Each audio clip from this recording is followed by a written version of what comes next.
What I'm going to do here is read the after story. I'm going to try to explain why. Basically, I'm trying to make the clear list more useful. And right now, I believe, based on the precedent set by Never 7, that being said, it was a fan port of Never 7. They did rearrange the clear list pages a bit, but yeah, I think Never 7 is the only precedent for this because it's the only one that has that fan-made Yuka perspective story. Based on the precedent of Never 7, endings that, let me try to rephrase this, completing one of like the bonus materials, like say a prequel or a sequel, that has an ending, that would give you an ending in the ending list. Now, that can make it trickier when you're playing the main game because you don't know how many of the total endings you've got because, well, you don't know how many of the endings are apportioned to the main game and how many might be apportioned to other bonus material included with the game that also might have multiple endings. Right. So I'm looking at 7 endings here and 4 that I haven't gotten. These 4 could come from the after story and Pure, but I'd like to know for sure and make sure that I've actually gotten all these endings and don't have some additional ending to get. And this is kind of contradictory because I said that I was going to read the after story.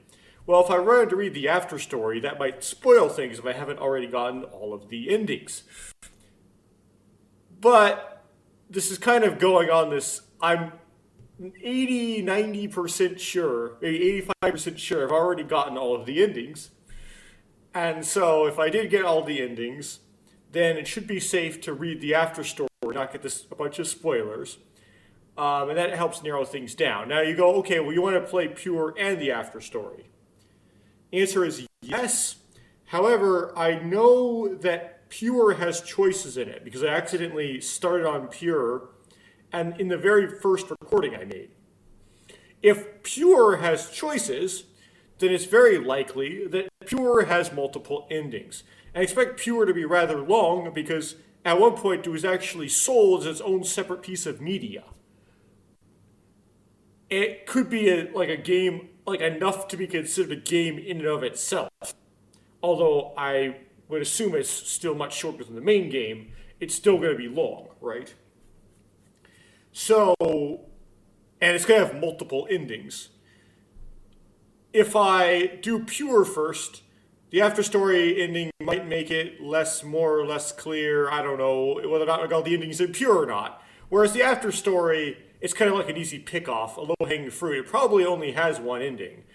And so I could probably just get that taken care of, and then that's taken care of. I don't know if that made any sense. It kind of didn't, because you'd be like, well, you know that there's one reserved for the after story anyway. It goes, well, I can't really know for certain if that counts as an ending or not. So, no. But yeah, I get your point. Right? You know there'd be one reserved. So if I were playing Pure, for example, and I found 2 endings, there'd be a high chance there'd be a third, but there'd be no chance there'd be a fourth, right? Without even having to read the after story. But that's how I want to do it anyway, even if it doesn't make sense. So this is what I'm gonna do. I'm hoping that this is going to be very short. But I have about 2.5 hours if I need it. Hopefully I'm not going to need all 2.5 hours.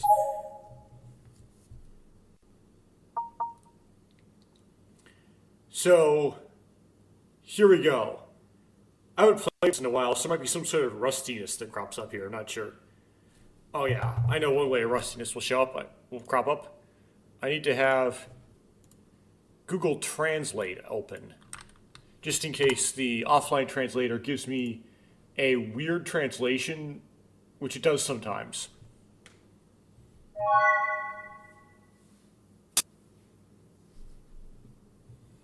Oh, this isn't in a weird format. Okay. So this is going to give me trouble. So, because I have to clear everything. Hold on. I gotta get like the OCR capture box around that. And if you're reading right in the middle of my screen, taking up a lot of space on my screen, is really inconvenient because I'm using one monitor for the game, so I'm down to one monitor for OBS and the translator tools and everything, so everything's like really crowded.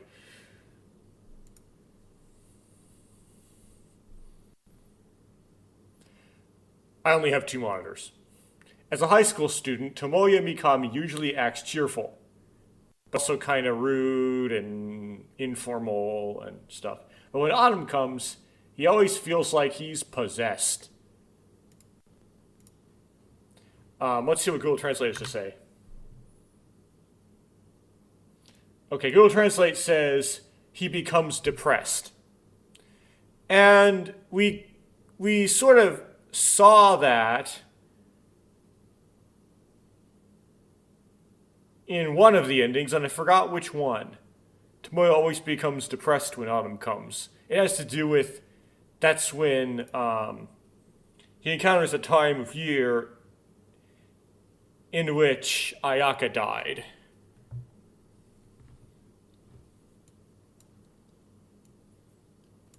Maybe that's where the rust comes in. I can't figure out, like, can't remember which which character's ending that was discussed the most in. That's because it's the season when he lost his childhood friend and lover. This gets complicated. So it doesn't necessarily look like it got a character wrong. I just know that if you can see this, I'm going to highlight these two kanji. This is Ayaka's name, right? So Saika Hizuki, it's spelled like Ayaka, so I know that's what it's talking about.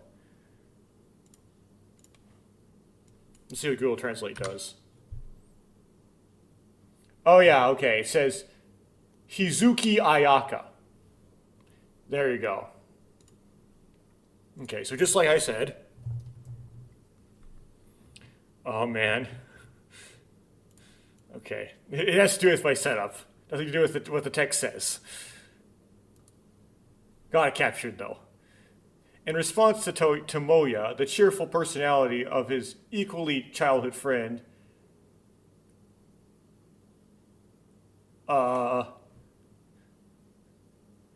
Imasaki, so last name, which is first, Imasaka Yue, okay, had become emotional support. So this is Ima, it's a basic kanji. It means now. Okay.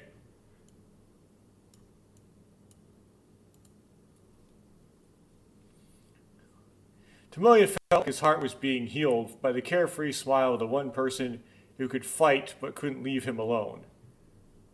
Could fight? Although they do fight. There we go. There's something about her that makes Tomoya unable to leave her alone. Yue's carefree smile makes Tomoya feel like his heart is soothed. Okay. Is this all going to be in this format? Like, it's not going to be, like, sprites and text box and stuff?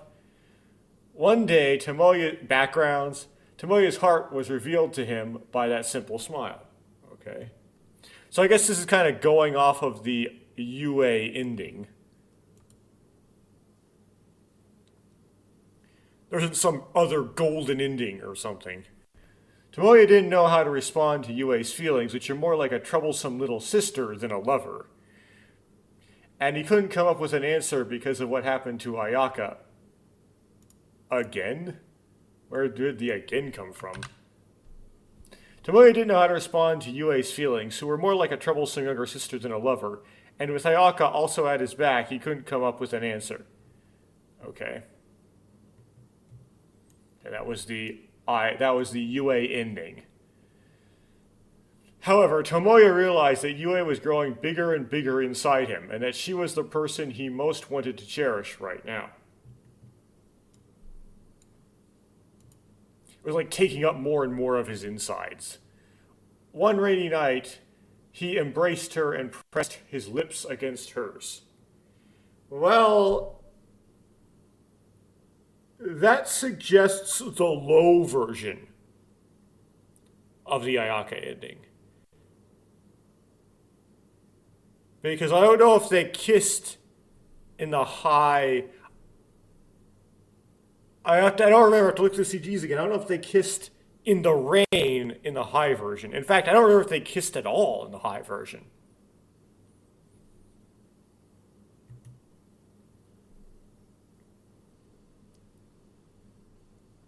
Okay, we got a background, but we still have this like centered text thing. We just still don't have any text boxes. Okay, I have to like, oh no, I have to dither the settings. I hate this. I hate dithering the settings. Okay, saturation max. Okay, that has to go down to, so that's not helping me. Brightness minimum. Okay. Brightness minimum did help me. Let's try again. There we go, it's got a little bit of a mess there. Lately, he's been feeling a lot of murmurs. You mean like unsettlement? Recently, he's often felt a sense of unrest in the atmosphere. Okay. Which murmurs would make sense. Because it's an expression for unrest.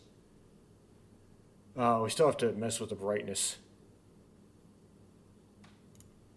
It's too many. Okay. Too much junk in the capture. Let's try that again. Start losing the characters though if we do it too much. I think this is what a break usually looks like, but somehow it's different. What do you mean by a break?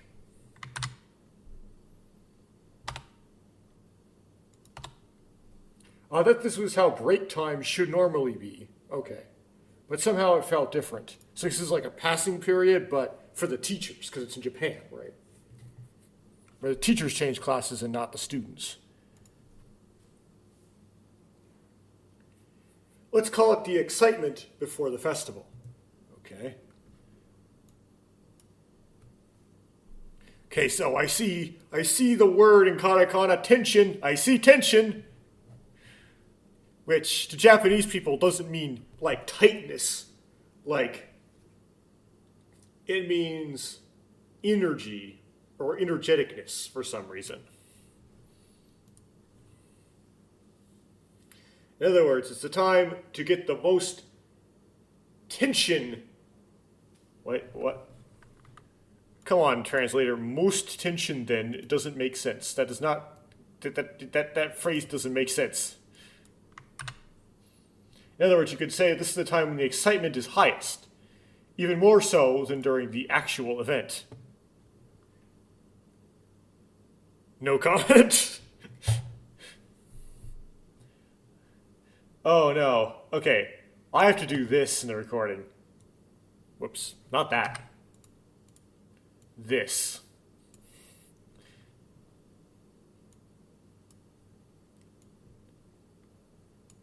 Okay. Because I'm actually using the OBS capture to do the to do the capturing of the words. So I have to like modify the OBS capture. Oh.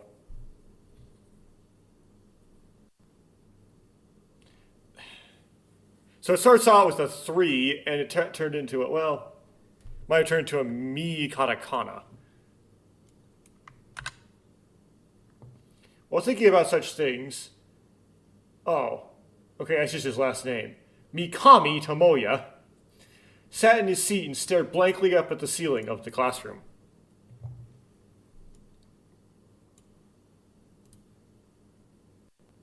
I see.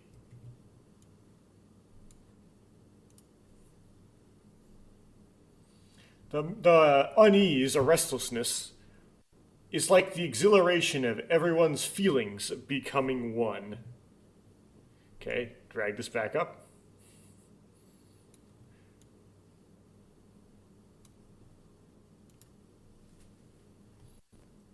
All he knew was that winter break and Christmas were coming up.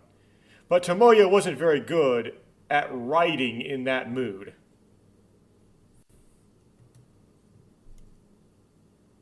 He's kind of a Scrooge. But again, I don't know how much the Japanese really understand what Christmas is. Right, walk up to like a random Japanese person, ask them if they, do you know who Emperor Constantine was? Like, who? Dare? Listening closely, I could hear groups of girls here and there discussing what to give their boyfriends or loved ones for Christmas presents and how to give them to them.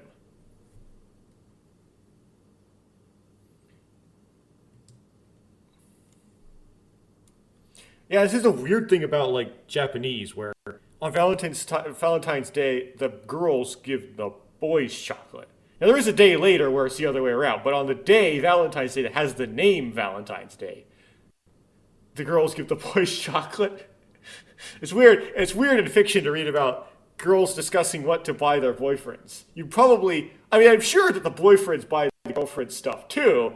But usually that's what you'd write, right? You'd write the boys talking about what they're going to give their girlfriends. You wouldn't write the girls talking about what they give their boyfriends. It's backwards. It's like the wrong priorities, right? I looked over the corner of the square classroom and saw my classmate, Sheen, talking to the girl, Shion Futami. Which, I guess we're not in a route in this after story. So we're going to lose her to Sheen.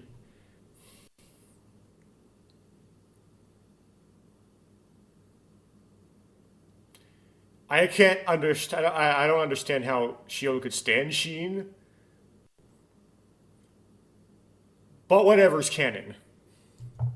I mean, Tomoya is almost as bad, so. Maybe it doesn't seem as bad to you because you actually see Tomoya's thoughts, whereas Sheen, you like don't even see his thoughts, so he just looks like a total idiot.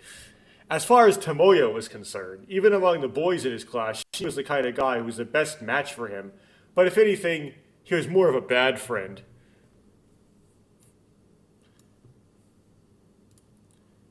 Tomoya just tends to attract frenemies. That's just how his personality is. Their voices didn't reach Tomoya, but they were probably asking.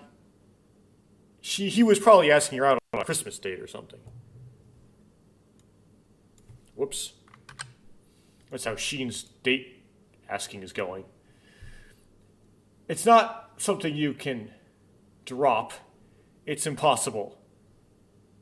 Who said that? Kind of the tone of. It's kind of like the voice of Tomoya. She's not someone you can defeat. It's impossible. Okay.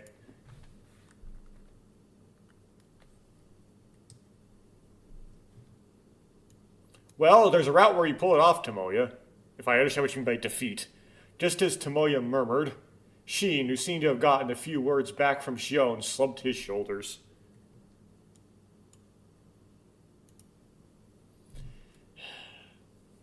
The writers just didn't choose for you to be the protag, Sheen.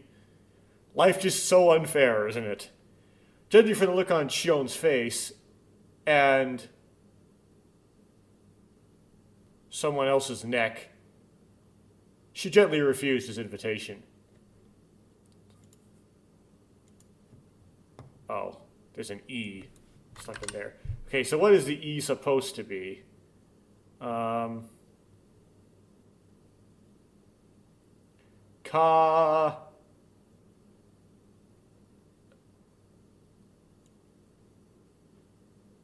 What? I'm so confused. What happened to this?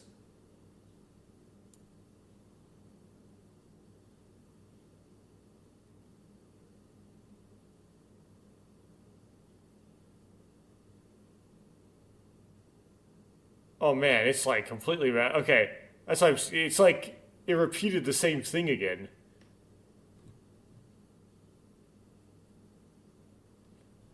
So let's see if I can get rid of the duplicate.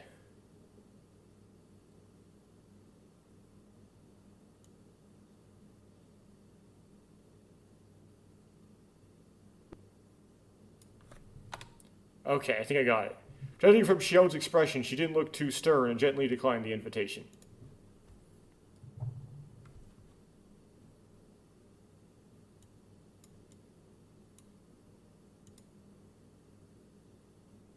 Come on, don't say it. Don't say it.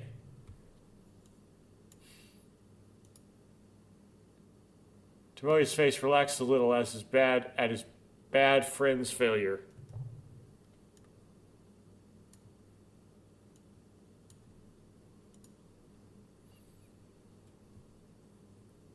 As if ashamed of what he had done, Sheen slammed his head against the wall once, then quickly made his way to the group of girls hanging in the corner of the classroom as if nothing had happened. I don't know if that was actually supposed to be slammed his head against the wall, but we're just going to leave it that way. One singular headbang. You haven't learned your lesson. What's his lesson? He didn't choose the right writers? Tomoya lowered his head to the desk and refused to see any more of Sheen's foolishness. The story hasn't gotten to its point yet, so I guess this will be kind of long. I'm still wondering what the point is. We haven't even got to, like, the rising action of the story, or the exposition of the story, really. Because I thought the result would be clearer than the fire anyway. What does that mean? Clearer than the fire?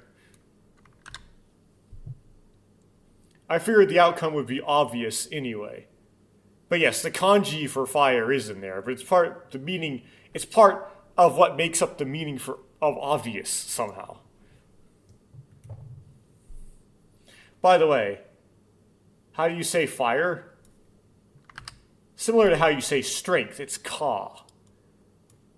That should be no surprise if you know something. Karisamas. Ka. It's like, Karisamas? Question.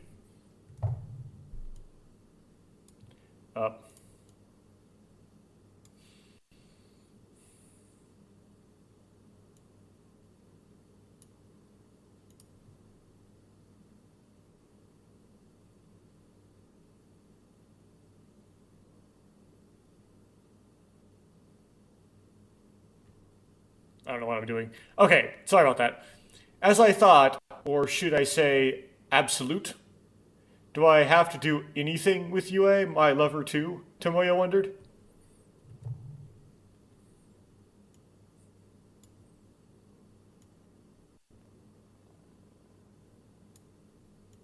I kind of dislike how this goes off the Yue ending because it's like not my favorite. Like, I prefer other. What? Why you fail so badly? Like, how is that not even close?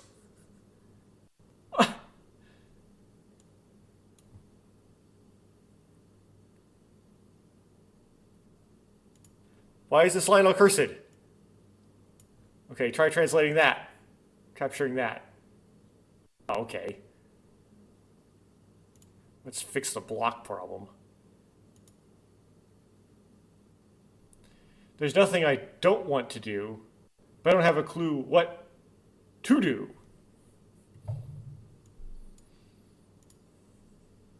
Okay, so this is what the story's going to be about. What to do with Yue. Okay, finally established, like, a problem. Yeah, my favorite was Minamo's, but it's hard to do an after story of Minamo because, well, she dies, right? Second favorite, I guess, would be Shion's. Then Kaoru's. Then Yue's. And then Koyomi's is terrible. It's like unfinished, so yeah. I mean, it's not bad what it is, it's just that they didn't finish writing it seems. The three of us used to spend Christmas together a lot when Ayaka was around, but this year it's just the two of us. Just the two of us. It was supposed to be a fun event, but when I thought about it that way, I started to feel depressed.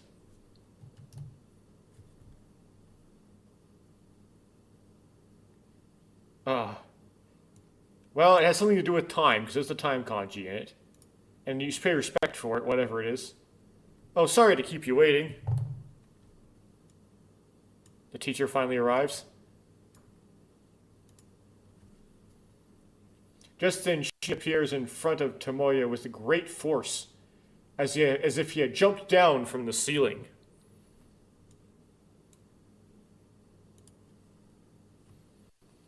Seeing Seems like the girls' group turned him down.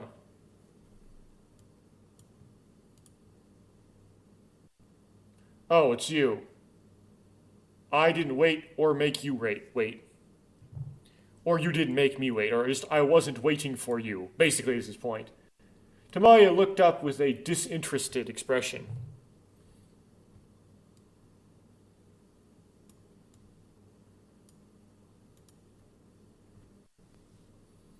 What do you mean?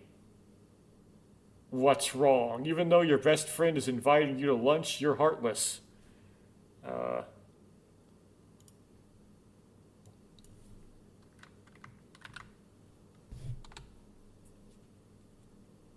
Oh, just what do you mean? There's no what's wrong. Just the offline translator inserted that. What do you mean? Your best friend invited you to lunch. What a cold-hearted guy.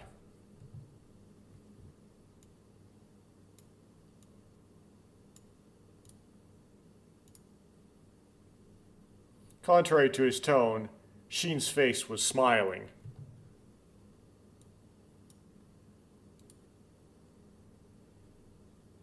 The reason why his usual self-confidence is even more so is probably because he was swallowed by the indescribable sense of exhilaration.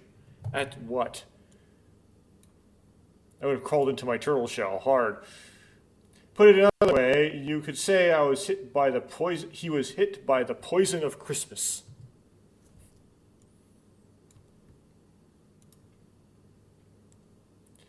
It's like, if I can't get a date, I'm going to get like a bro date. But that doesn't mean it's okay to ask anyone out on a date, Tomoya thought.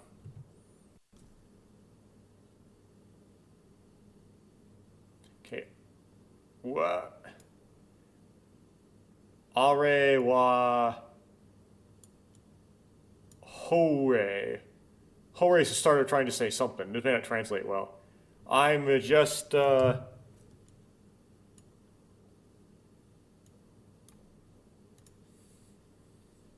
Tomoya had an advanced guest for lunch today.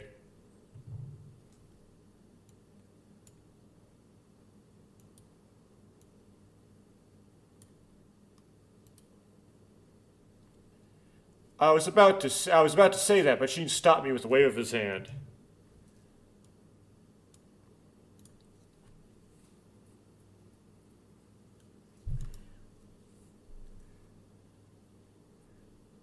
Don't say it, and then some stuff.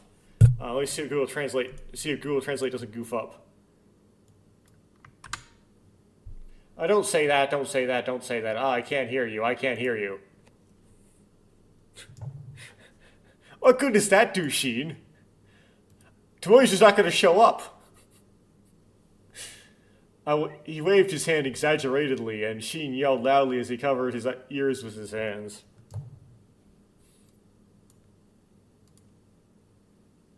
As I thought, it's even harder than usual.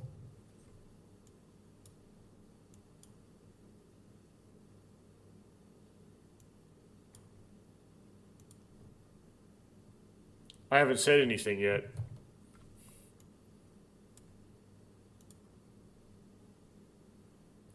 Okay, katakana. Oh, this one. It's not. It's me, right? Pirameshi.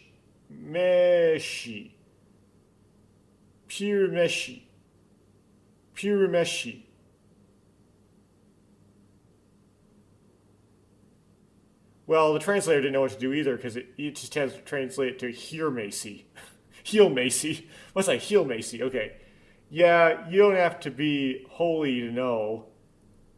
Holy to know? Okay. What? Oh, wrong kanji. You don't have to be able. You would not have had to have heard to have known. Is probably what it should be. It's Yue-chan and Hirumeshi, isn't it? That's nice. You're a happy person. I'll have bread at the school store. It's one. So, What's Hirumeshi?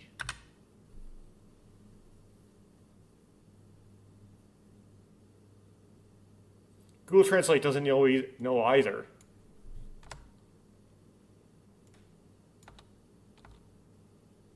What's heel Macy? What the what?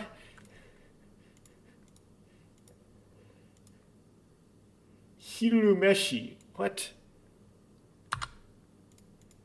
Is some weird cultural thing? I'm going to Google the Japanese phrase. Okay, I got a Twitter posts that use it.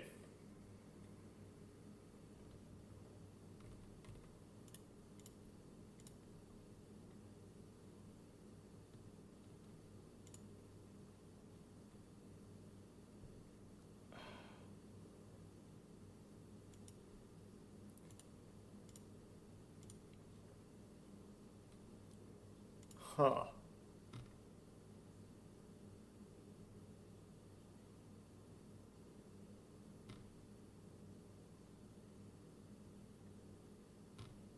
Man, it's really hard to figure out what that means. If anyone knows what that means and they're watching this, let me know in the comments. What's Hirumeshi? So, man.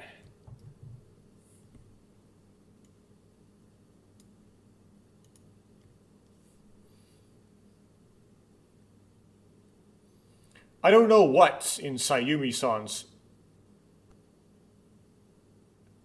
What's inside Sayuma-san's head or something? It's like Russian roulette. That's looking back at all the bullets. It looks like it's going to hit the wrong spot again. I'm getting chills just thinking about what it's going to hit today. Is Tomoya talking? Or Shin talking? I don't know what's in that thing, Sayumi-san. It's like Russian roulette with all the bullets loaded. Seems like a win or a miss is also a win. It makes me shiver when I think about what I'll get today. Right, yes, Russian roulette with a bullet in every chamber. But that's like a quote. Who said it? Shin or Tomoya? Sayumi-san.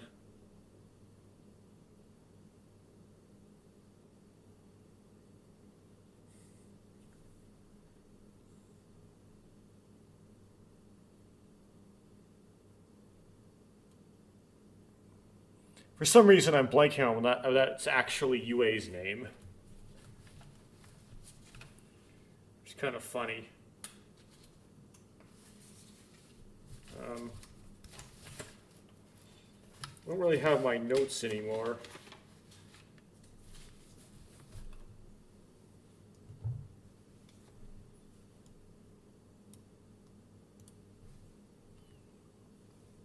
This season really drives people crazy. Tomoya thought calmly as he watched Shin shudder with joy.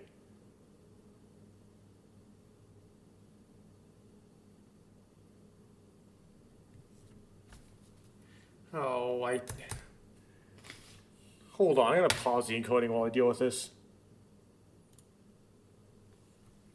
I actually didn't write down the last names. Found my notes but didn't have the last names on them. So yeah, I don't actually remember who Sayumi-san is. I would have guessed it would be Shion, but I forgot the last names. That's for dumb. Let me... Whatever.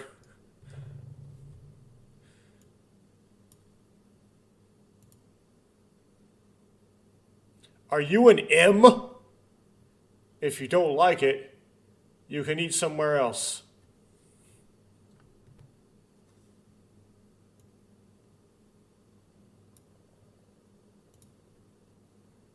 I guess that's Tomoya talking.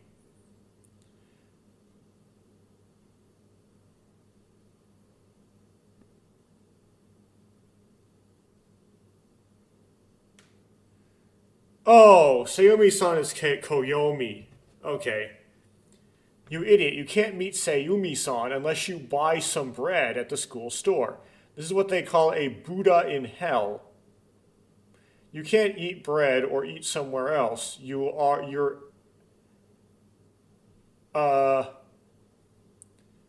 Ari Mari Marionetto.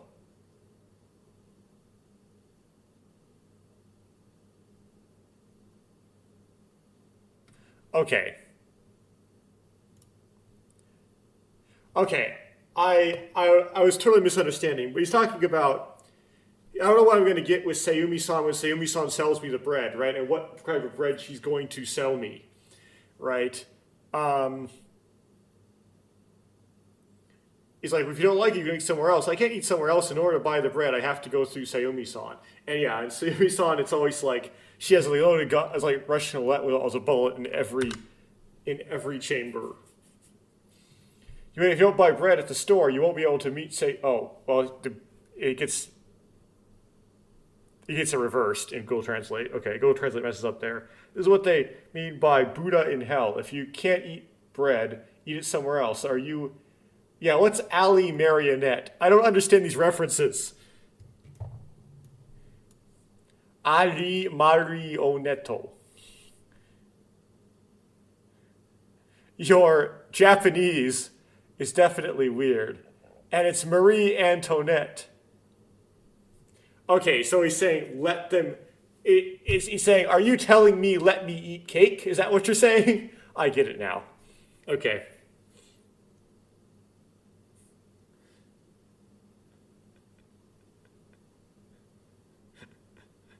If you don't like it, you can eat cake.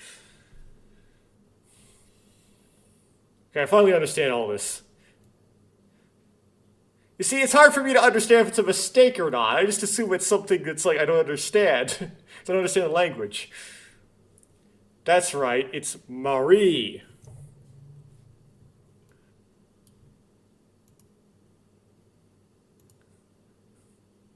It's Marie. So she's a woman.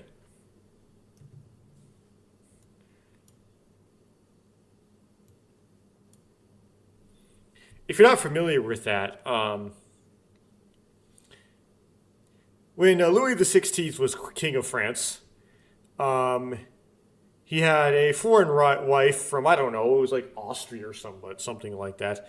I forget exactly where she's from, named Marie Antoinette. And the people, like France was like, went through a rough spot, right? The economic depression. And so people could really just straight up couldn't eat. And they marched on the palace in Versailles. They made this little like protest march, and they're saying that they were demanding bread.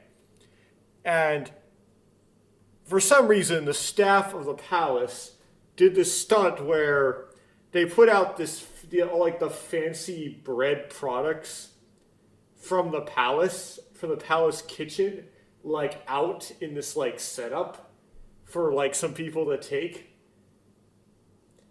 And the people found that really like weirdly insulting because it was like these like dainty morsels or something. And it created this rumor that Marie Antoinette said, "Let them eat cake." I don't think there's any record, though, of her ever actually saying that, or it actually being her idea, or maybe even Louis XVI's idea. That's as far as I understand it. I might be a little off there. I'm not an expert on the history of France. And of course, people eventually revolted and then killed them, and with the guillotine, and you know. Tomoya was completely calm, as if inversely proportional to the uproar of Sheen.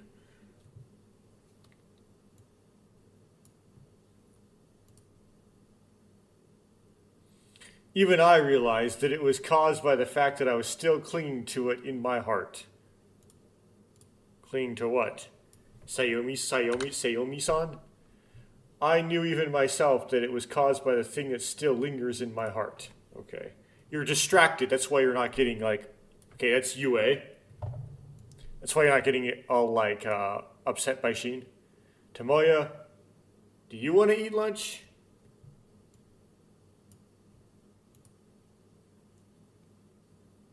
Tomoya, what are you going to do today? Tomoya remembered Ayaka's smile, which is no longer there.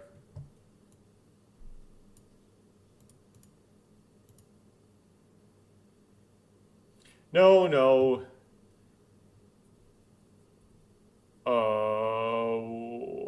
Okay, let's put it on Google Translate and then chop all that junk off the front.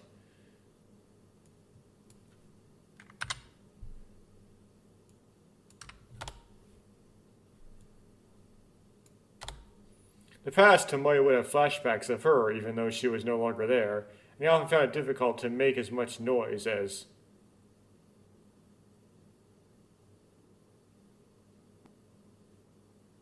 Shion, right? Not Mokoto.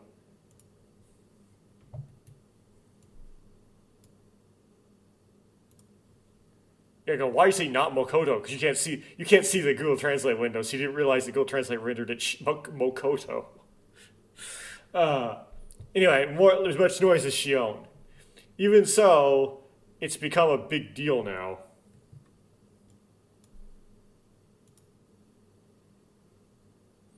You can get excited at the arcade with Sheen, and you can be desperate to have stupid conversations with your other classmates.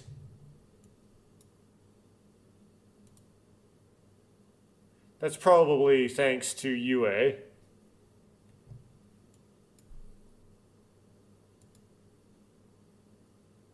But there's still a part of me that's keeping my distance from UA.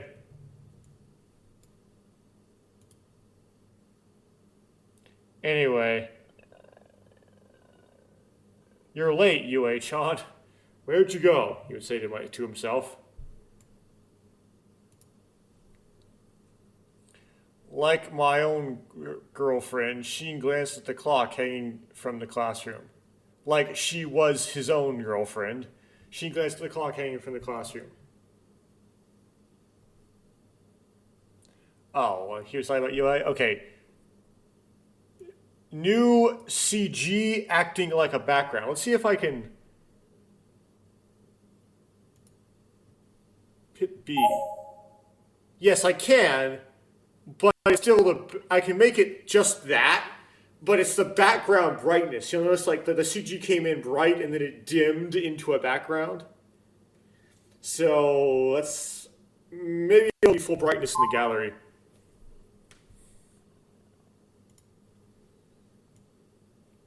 So really, you do have a new CG in the after story. Make UA look all cute for once. Yeah, sorry to keep you waiting, Tomo-chan. Let's go eat.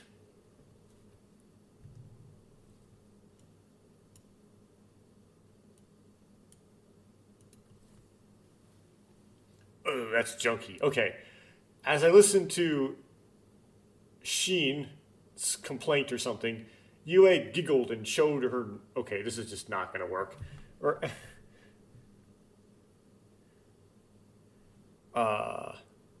you get the settings. Okay, change the brightness min. UA arrived, I presume, like, this kanji's obviously wrong. And showed her face as if she had been keeping Sheen in the dark or something. I don't know. It's like on cue.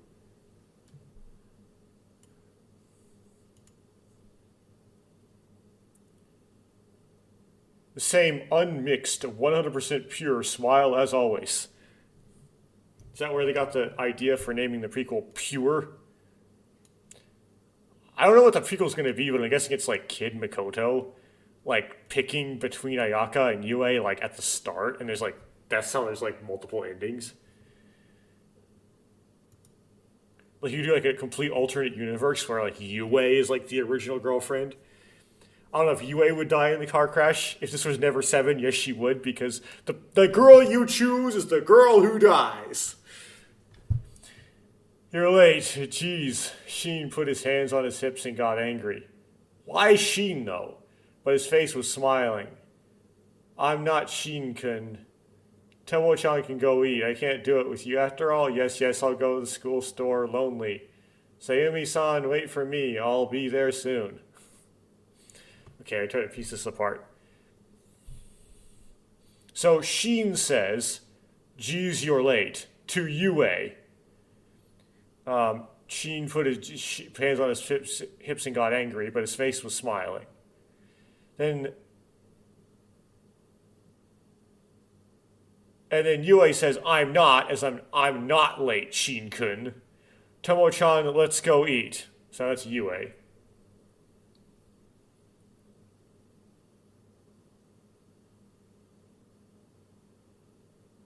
And Sheen says, I can't do this with you after all. Like, I can't eat with... Yue actually is here, so I can't eat with Tomoya after all. I'll go to the school store lonely, is all Sheen talking. Sayumi-san, wait for me, I'll be there soon. Okay.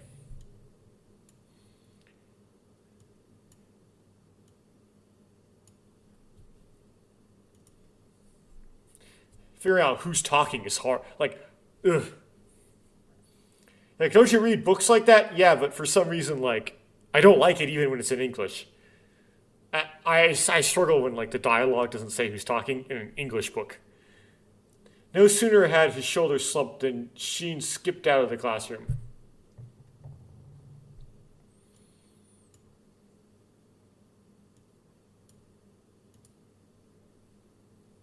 Yue smiled curiously as she watched him go.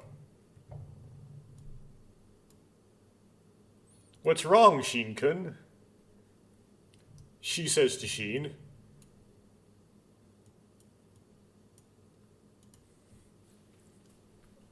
I don't know, it's the same as always. Anyway, where have you been?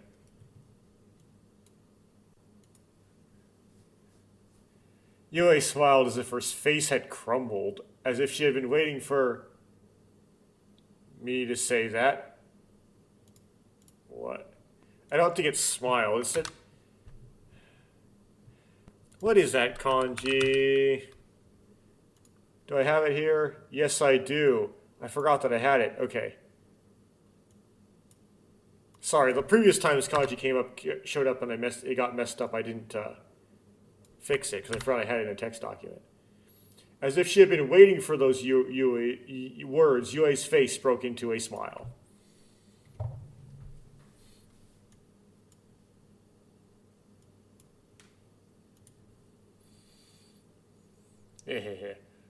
I saw her during class, but she's so cute in the schoolyard. Oh, so Yue went to talk to is it Iba Shion Futami to Shion Futami-san. Oh, I already translated that.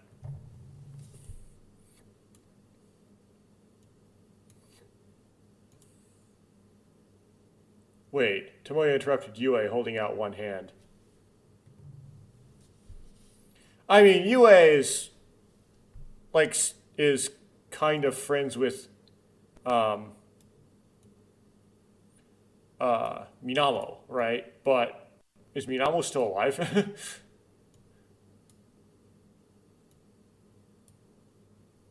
She wouldn't see Minamo in class too, so she can't be talking about Minamo. I would presume Shion. Okay, a bunch of stuff. Oh.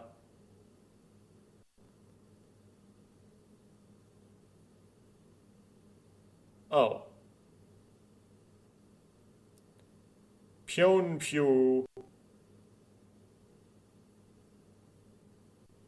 Pyeonpyu Nyan ga was there, wasn't he? Wasn't she? But you were chasing after her, or were you messing with her? So.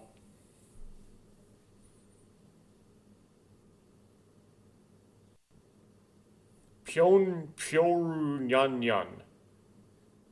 I don't know, because Pyeonpyoru Nyan is different from Ni Neko Pyeon. But that might be like a name she gave to one of the kittens. Although I wouldn't think she would just let the kitten loose in the schoolyard.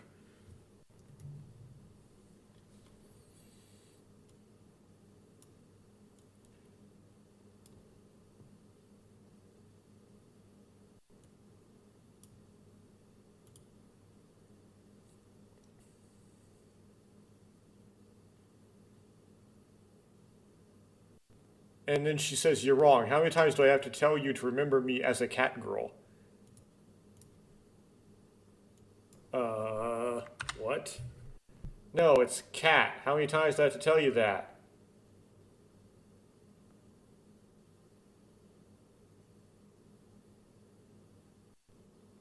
Why would the previous line suggest that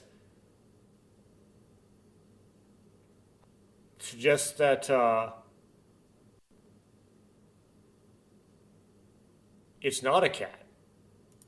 Why would she have to clarify it's a cat? I mean, yeah. What happened there? What? X. Oh, I skipped one line. Okay.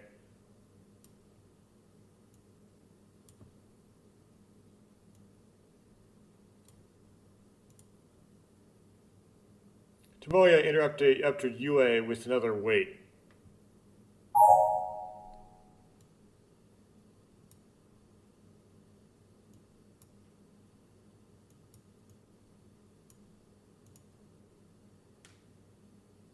Don't tell me you want to keep another one, okay? We have two cats that you picked up too.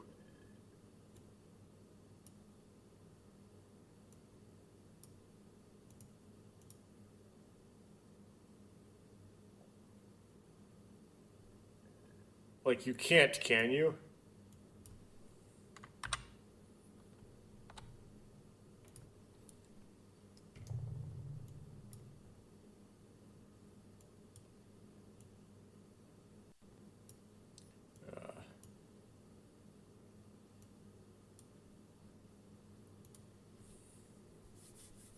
As if begging, Yue pulled her chin back a little and twisted her body.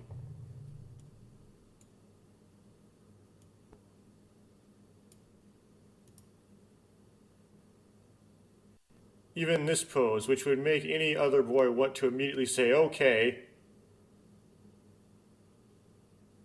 I'm trying to visualize that, and I can't. It's like that, like...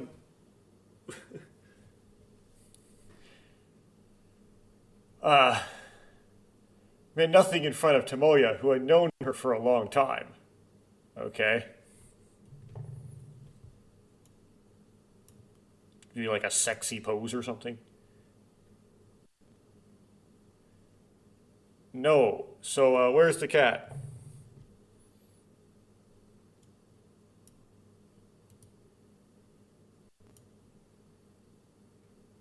But he ran away.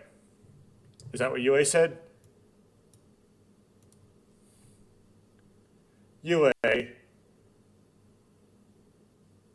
pulled her pulled her jaw back even further and looked slightly up at Tomoya.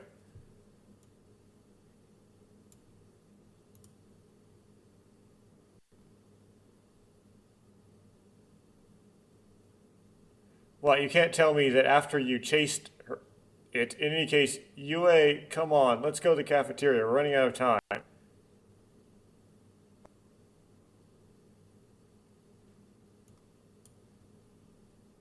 Uh, might have to get Google Translate on this because it's not taking the no in quotes, right? Quotes is like no. Well, you can tell me that after you catch him. Either way, the answer is no. As in, like, with the big double quotes on it, in no in English written in katakana, with like a thinking on the no. The answer is no. Come on, let's go to the diner. We're running out of time.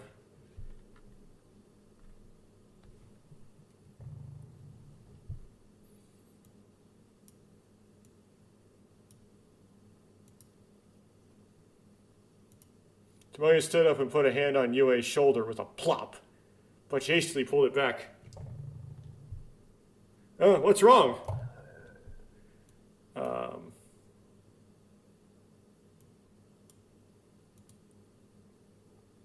No, not really.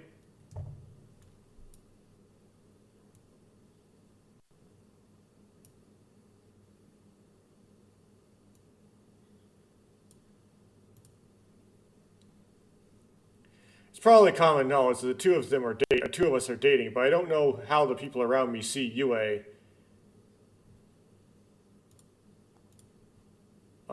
Compared to before. It's pretty common knowledge the two of us are dating, but how does the way I treat Yue as before look to those around me? Okay.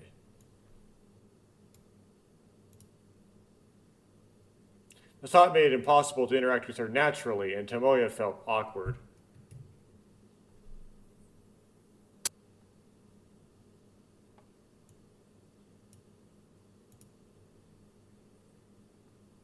Tomoya and Yue may have started dating, but going to and from school together, eating lunch with together, I guess, from time to time, it hasn't changed at all.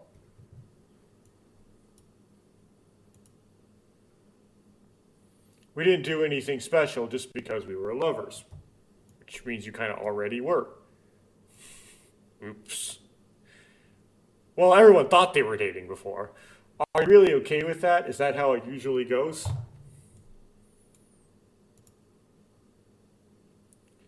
Tomoya thought to himself as he watched Yue as she churned down her some sort of hard to pronounce food and ate curry in front of him.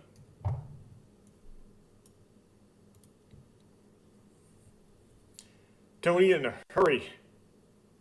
You'll get curry on your uniform.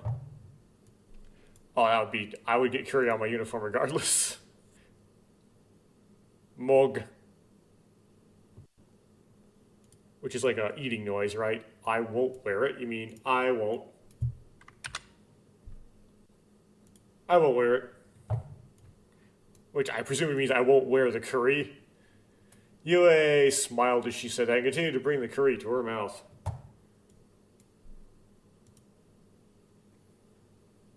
She denied it, but Tomoya had seen her wearing yellow spots all over her uniform and attending afternoon classes. That would be me.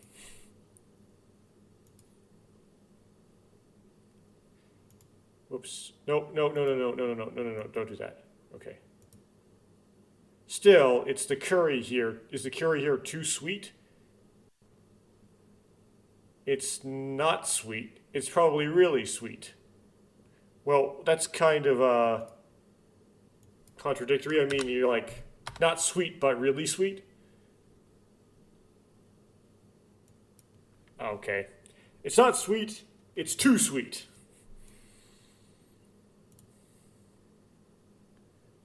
Really, it's good. Want to try it? I guess I presume that's Yue. So, the previous line about the curry being too sweet was Tomoya, that was Yue. Yue scooped up a spoonful of curry and held it out in front of Tomoya.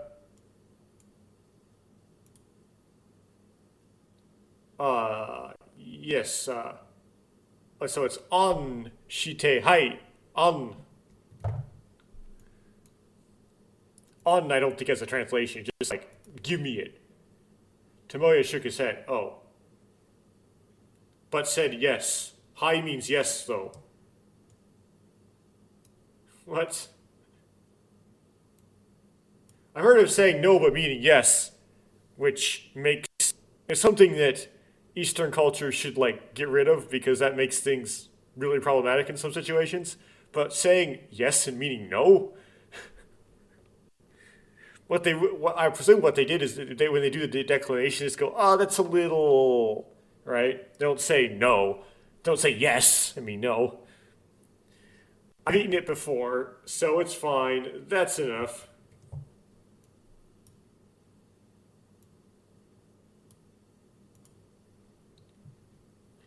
Why don't you eat it? It's fine if you eat it. We're both respectful. I can't do that in public. It's fine. I'll eat it myself. I won't give it to you if you tell me you want it later.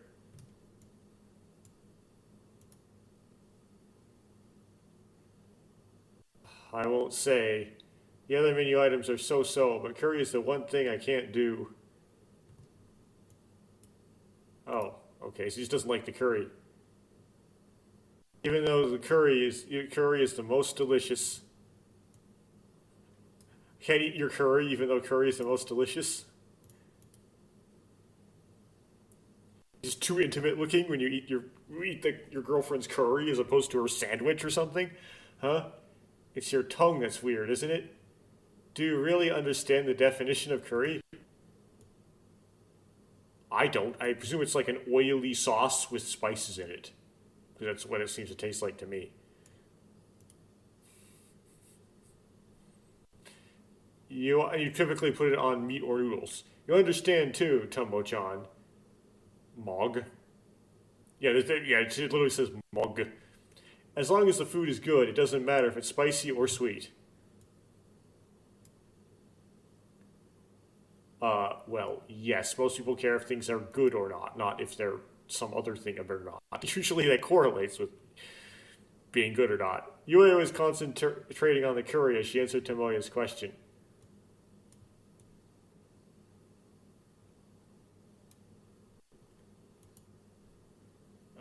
Hold on, I have to grab it all. There we go. Well, that's true, but that doesn't mean it's hard to eat something so spicy. I see. What? Sudden nani? Yue smiled, her mouth full of curry, and looked up. You should have spit curry on his face? I guess it's just the right flavor for a kid. What?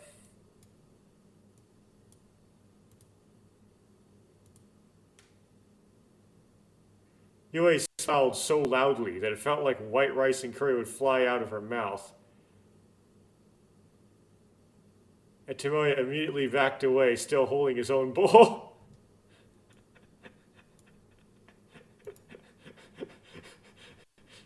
Whoa. Don't spit the curry.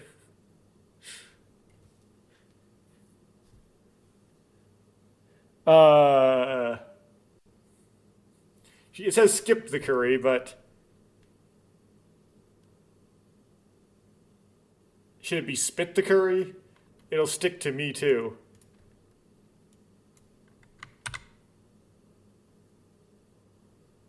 Oh, don't splash the curry. It's going to get on me too.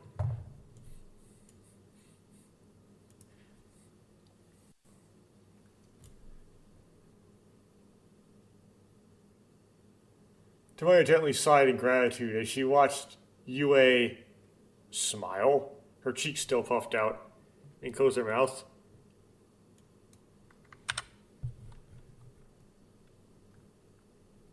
Looking at Yue with her cheeks still puffed out, Tomoya gently thanked her. Arigato. Is this a meal for lovers? It sounded like Yue was about to forcibly mama bird baby bird him. In this very rescue breath style way.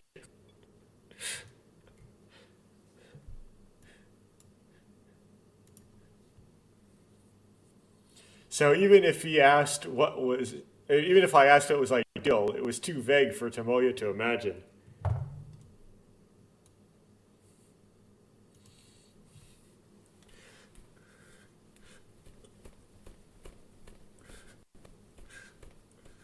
Yue was the same as she had been when she was little, and she was completely different. She was a completely different type from Ayaka. Right, Ayaka was all mature and junk. She'd help me mentally, but sometimes Tomoya wondered why he'd chosen Yue. Yeah, I mean, you could say that's the one that... You could say a bird in the hand is worth two in the bush, right? She's the girl he can get. Because, I mean, we know it's not true because there's other routes, but, I mean, Tomoya can only do one route at a time, so how is he supposed to know?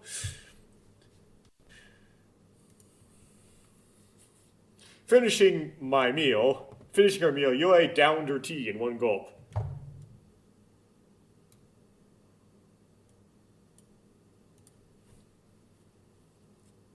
Tomo-chan, I really think you've lost about 40% of your life.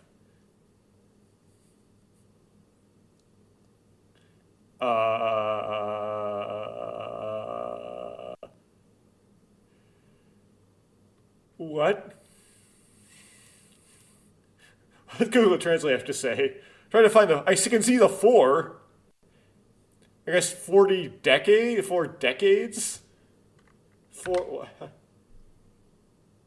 Tomo-chan, I really think you missed out on about 40% of your life. Okay. I guess 40% you can take out of that. That doesn't say 4D, right? I don't see like a Yonju. I see a Yon, so it's kind of confusing. With that curry, with that super sweet curry, when the remaining 60% of my life will be enough for me. And what did you calculate when you said 40%? I don't think she's talking about the curry, Tomoya. You're not being honest, so I'll... Pluto. Puffing at her cheek, Shioe smiled and stared at Tomoya.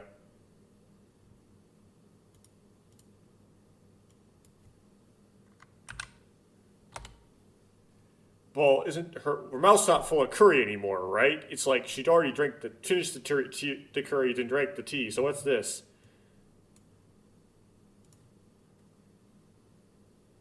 Tomoya liked that about Yue. He was quick to express her thoughts, and he thought she was cute, but he didn't say it out loud.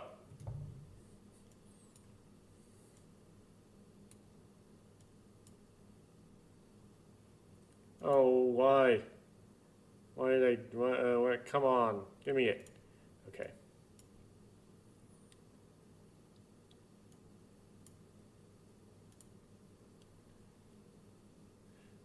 It's just a twist anyway. Sorry about that. More importantly, I'll cut it down.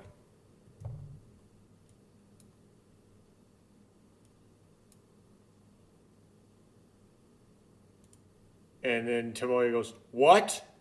I agree. What does that mean? I'm pretty sure it's like that language issue. You're not supposed to know what that's supposed to mean. It's supposed to be confusing.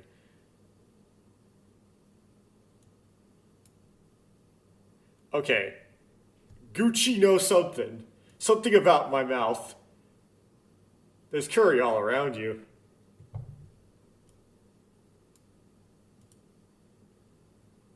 Oh, geez, hurry up and say it.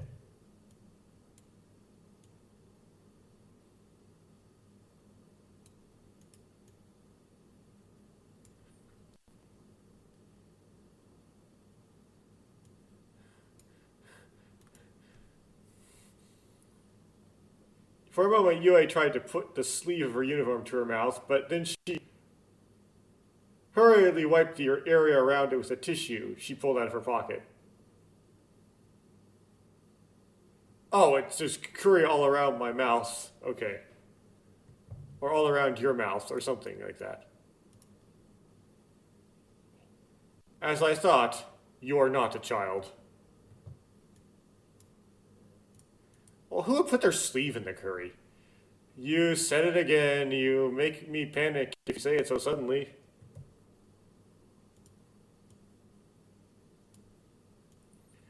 Oh, yes, I would love we all would love a girlfriend who would, like, wipe curry on her sleeve. Not because we necessarily like the idea of curry being on her sleeve, but because it means that she isn't super, like, uptight about things. She'll get, like, all on your case about things, right?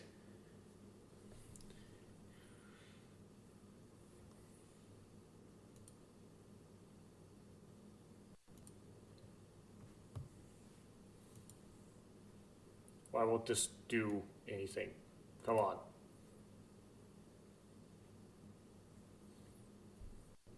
I'll wait.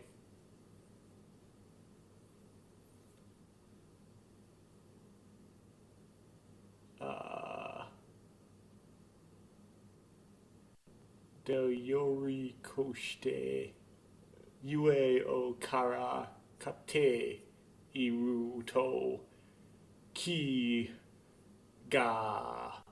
I can't read the kanji. Come on. Why it really doesn't like this line. I don't know what's wrong with this line. Why it doesn't like to translate it. There we go. I'll go out with you. And it's more fun when I'm teasing Yue like this.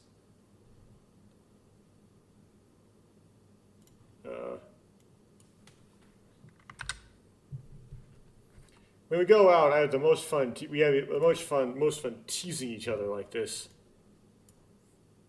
I don't. Those are Tomoya's honest feelings. In that sense, I haven't made any progress since I was little either.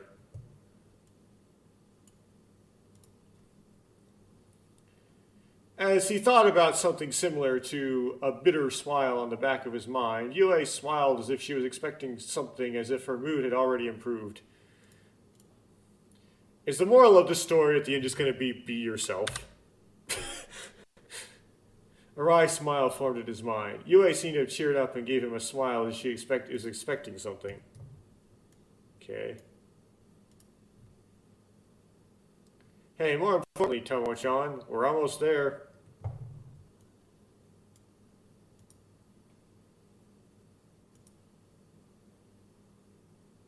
Tomoya made a strange expression as Yue smiled, still rubbing her own lips with the likes of her fingertips, as if she was worried about the area around her mouth.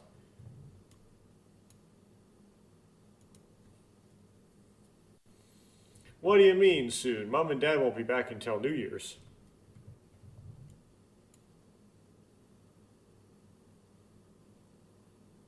So janayo! Hurrah! Kurisamasa!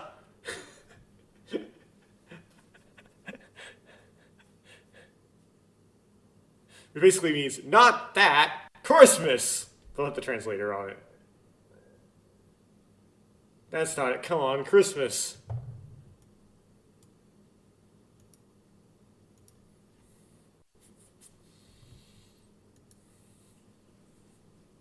Yue smiled and waved her finger as she paused for a few words.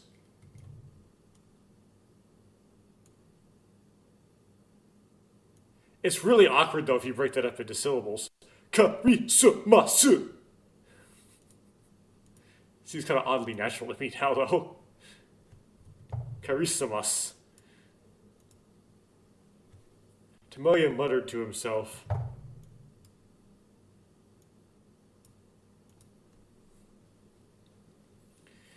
So it was a once-in-a-year big event. Moreover, this important day, which lovers wouldn't be able to avoid, was something Tomoya completely thought of as someone else's problem. Yes, you got Christmas, you got Valentine's Day, you have your wedding anniversary, you have your wife's birthday, you have Mother's Day if she's a mom. There's all these, like, days you have to remember.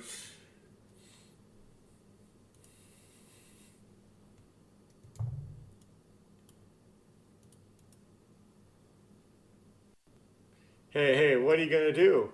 Where are you going? Are you thinking of something? Nande, which is, what do you mean? I could tell that Yue's eyes were sparkling.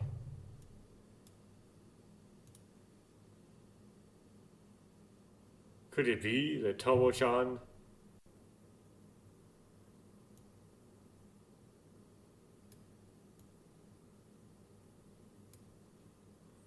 Black background. Tomoya's vague expression only heightened Yu's sense of anticipation, and it became a delusion, and it began to swell.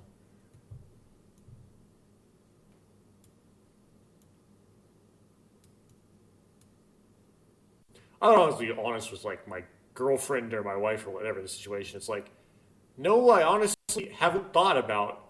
No, I thought I remembered, like, our anniversary, but I have no idea what I'm going to do. And just tell her, because, like, why not, right? A high-rise restaurant. Is this like Yue's perspective? Tomoya handed Yue a huge package of presents at the Christmas dinner party. Just the two of us. So I presume this is like Tomoya trying to imagine what Yue is imagining. Well, I mean, whatever gives you the ideas. Tomoya took Yue's hand with an unusual gentle smile and led her to the window, where the town light shimmered and whispered softly into her ear.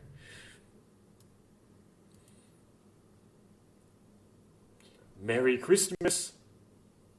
But it's like Merry Christmas. Look, it's like the lights of the town have descended on the ground.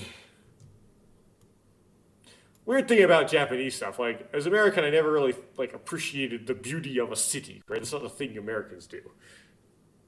There's always outdoors, right? Outdoors is where things are pretty. The city, sea of contrived steel and concrete. That's not pretty. Yue's face flushed as she gently embraced me from behind.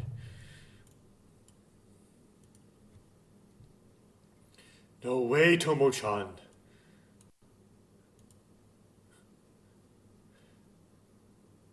But you're the one who shines out of all of them. Tomoya's face approaches Yue's.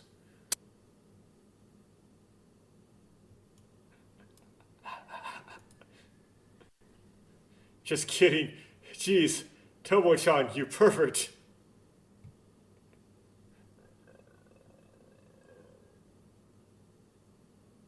I presume this is still in the imagination. But the imagination betrayed Tomoya. Yue's body twisted as she basked in the daydream world. Her face was bright red for some reason. Wait, was that all like actual Yue? What are you imagining? Besides, I'm not as prepared as you think I am. Come on, class is starting. So that really was Yue? Tomoya quickly stood up from his seat and left Yue's embarrassed smile alone. Or is that Tomoya literally reading Yue's mind?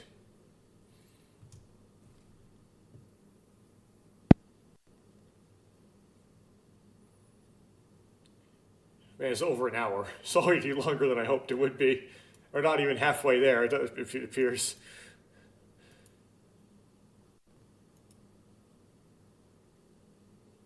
After school, Tomoya, who hadn't done any club activities, didn't have anything in particular to do, so he left school and headed for the station as usual.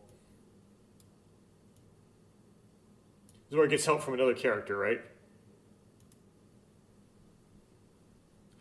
I hear familiar footsteps behind me. I don't need to turn around to know that the owner of these footsteps is Yue. Oh, okay, never mind. It'd be nice to introduce like a new character that would like talk to him and give ideas. Jeez, don't go on ahead. Maybe not a new character. I mean like a character from like the game, like Shion walks up, right? Or Kaoru. Yeah. You're slow, aren't you?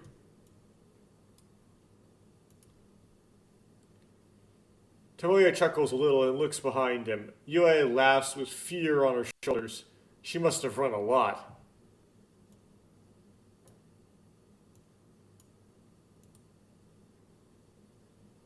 Do you need something from me?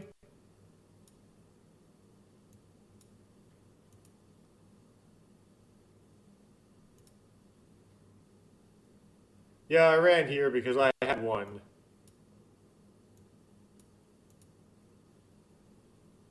Yue smiled and clung to Tomoya's arm. The cat?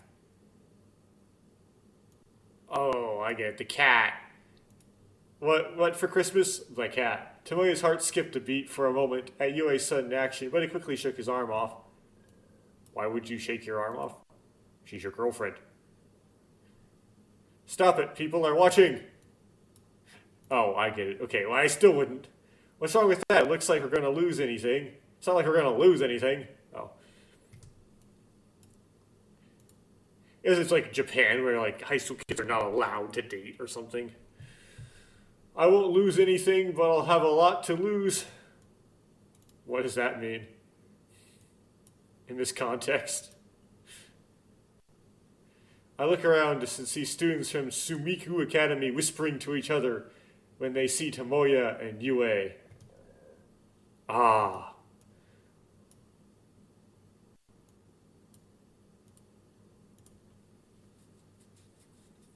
Tomoya's shoulders drooped as he said,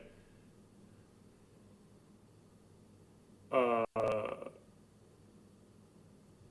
what?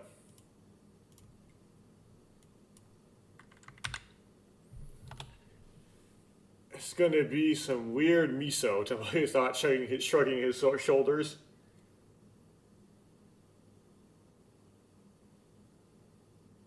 I mean, that kanji's wrong, so I guess that kanji that's wrong means miso.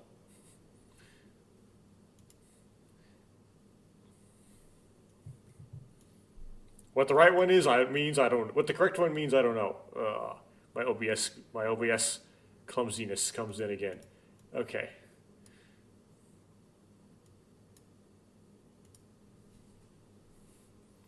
That's right. I had business with Tomo-chan. Hey, let's take a detour.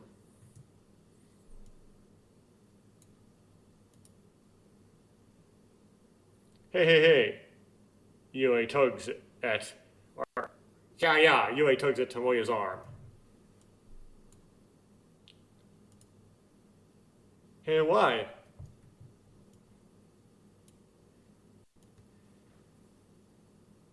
Anything is fine, right?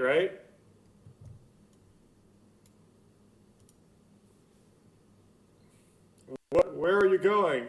I'll walk on my own. Please let go of me.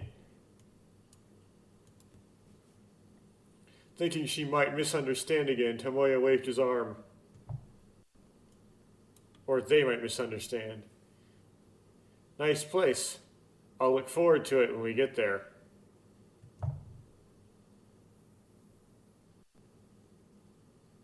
Okay, so we're going to the park.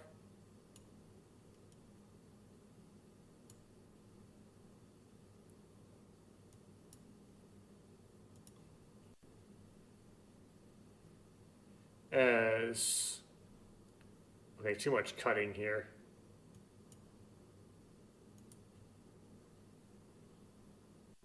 As Tomoya had no choice but to follow her, and with this smile still on her face, Yue went a little off the road to the station and headed for the nearby park. For a nearby park, even though it's like the park. There's only one park in this game.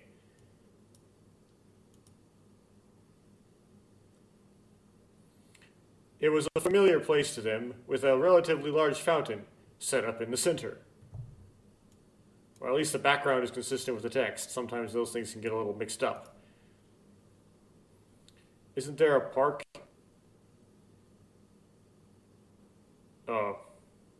Bunch of junk in the front of that. I can cut it out, right? Well, why can't I? Why is it adding the characters to the front?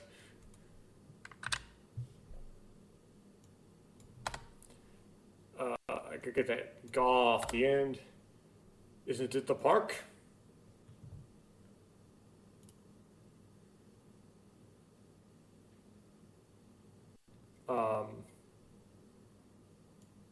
What is Dame?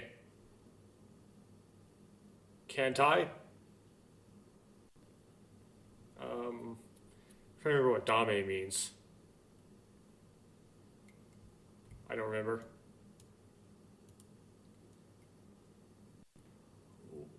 What do you mean, Dame? Why the park? Is Dame is indeed a no. Okay.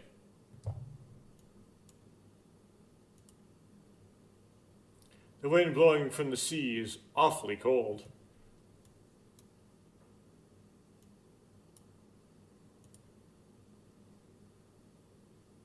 It would be fine if it was a warm season, but why did I have to come here at a time like this? Tomoya cursed in his heart. Huh?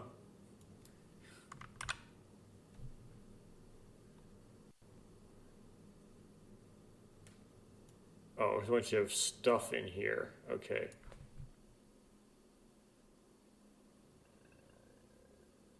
See here.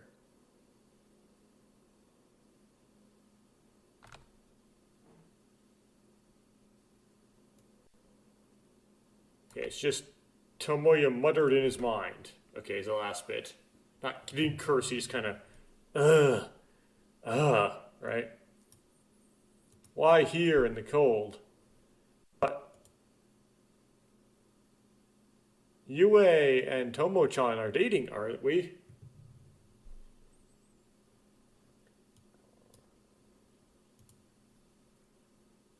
Well, I guess that's how it is. Really, Tomo-chan? Really? I guess we're dating. I would never say that. Like, if I were in a situation where it's like, I was saying, well, I don't know if it's, depends on, like, dating is not a well-defined, maybe a little ill-defined, right? It's like, you can think of it how you want to, but know this, I want you, or something like that. If we're not dating, I sure want to be, however you say that. After confessing to her myself, Tomoya blatantly opened his mouth. What?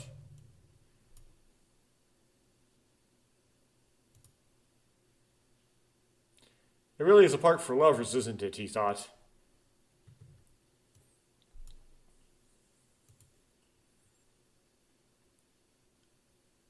How long has that been going on?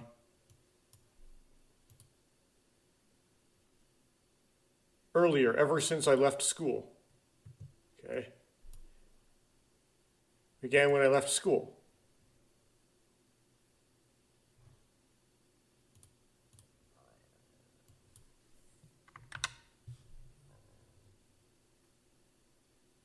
I'm shocked. It was just a random idea. What was just a random idea?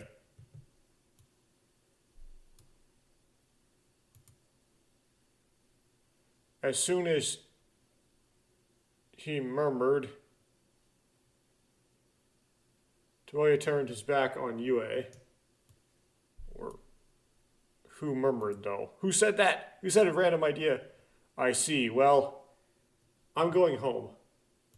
What? I don't get why Tomoya does. Like, do you want a girlfriend or not? Like, what? Tomoya waved his hand lightly and was about to leave when Yue smiled at him with like a tackle. Till Yue tackles him, right?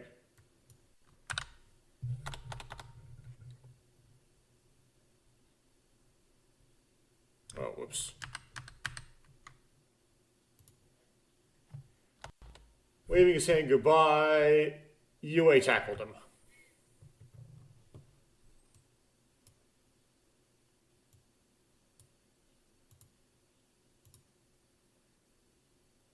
The force of it made Tomoya feel like he was about to fall forward. Well, I mean, that's the point of a tackle. Usually it means you did fall forward.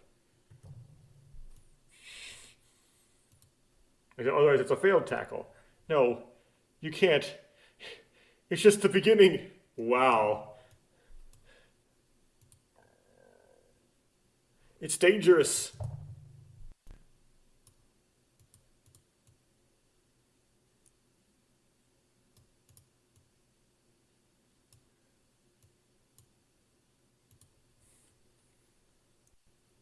Tomoya somehow managed to balance himself with his legs to avoid falling over, but Yue grabbed his arm firmly.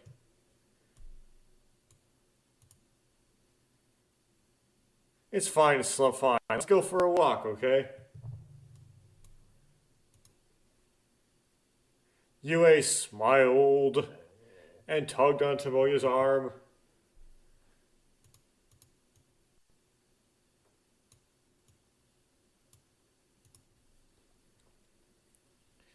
Strictly speaking, Tomoya didn't have any plans from now on. He had nothing better to do, so to speak, so there was no reason for him to refuse. I don't know why he was trying to walk away earlier, though.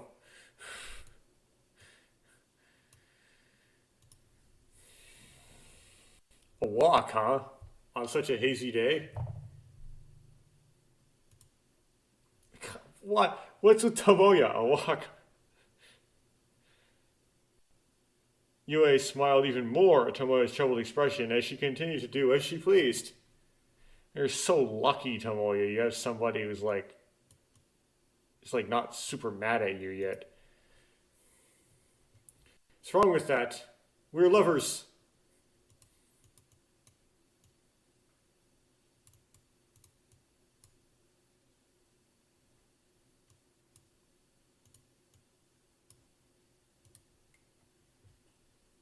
Oh well, I'll go with you. Treat me to something in exchange. What? Man, I hate this guy. I think about it.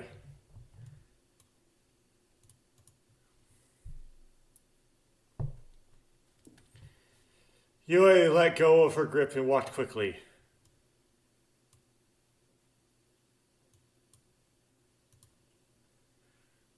Tomo-chan, hurry up. Let us begin. Why are you running? Honestly. Okay, so this time Yue's going fast. That merrymaking is the same as it was in the past, Tomoya said, slowly following Yue.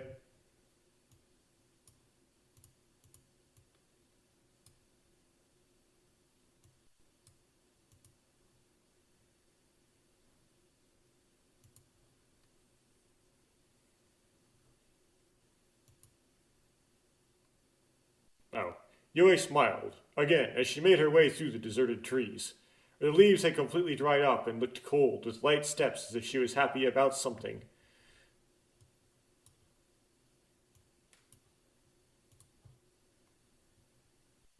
It's fun to go for a walk.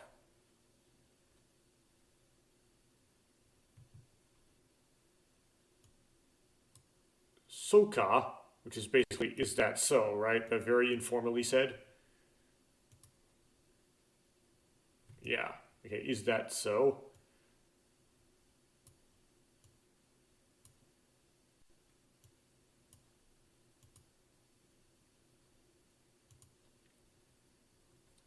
Putting both hands in her pockets, in his pockets, Tomoya wandered through this gray landscape.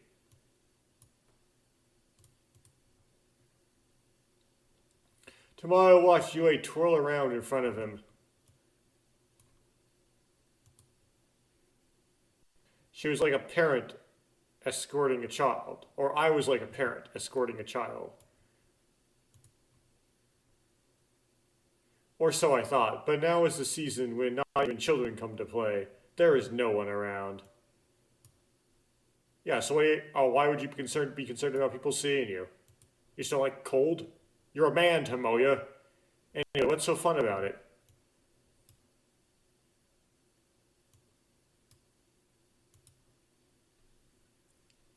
Despite having been here several times before, Yue is in such high spirits that it's like she's come to a park for the first time in her life.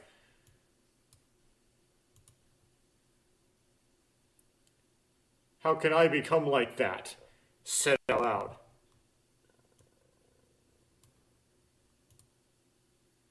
Or how... Sometimes I wonder, but Tomoya didn't really want to be like that. Oh.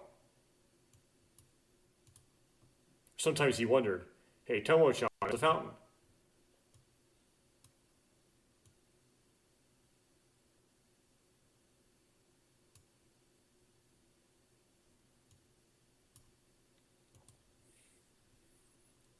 Yue, who had gone completely far away, gave a big wave. I know. It's a fountain. Hurry.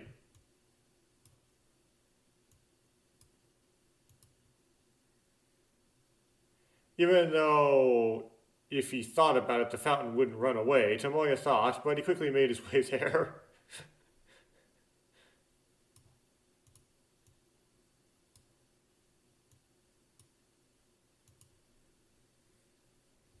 When Tomoya arrived, Yue was sitting on a bench in front of the fountain.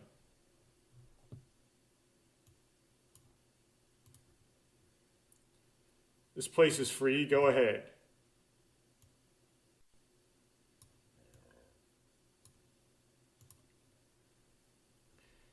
Everywhere is empty, though. Come on, Tomoya. Well, to himself, Tomoya sat down next to Yue. Worst lover ever. Perhaps because it was off-season, the two of them stood idly in front of the waterless fountain for a while. Not stood, it's sat, right? But it's probably just like, the word probably just means like idly positioning yourself. The bench is cold and the sea breeze stings every day. Every day. Well, there's no Mainichi in there. I don't really care because I know what it means, right?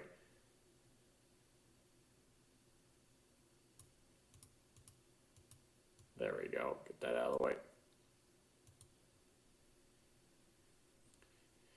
I can't sit still, but when I look at Yue's smile, she has a satisfied look at Yue, right? Not Yue smile, Yue. She has a satisfied look on her face. Still, somehow.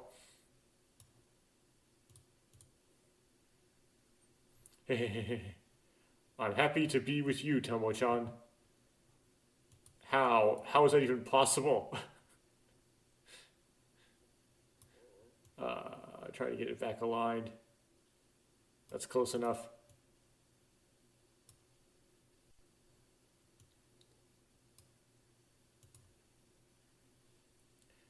Are you humming? I want to go home already.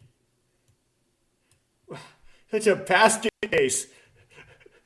Says, I'm happy to be with you, Tomo-chan. Instead of responding, I'm happy to be with you too, Yue, but I feel awkward because they're repeating the exact same words back. No, he just says, "Out, can we go now?" Not yet. I want to deepen our relationship like this a little more.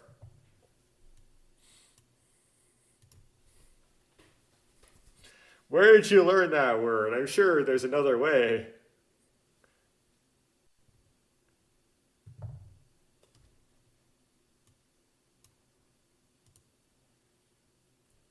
What kind of way?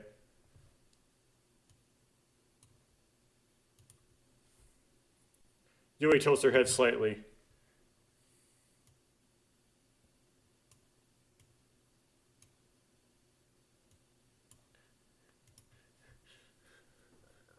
Well, that's true. Well, there's a lot going on. Anyway, aren't you cold?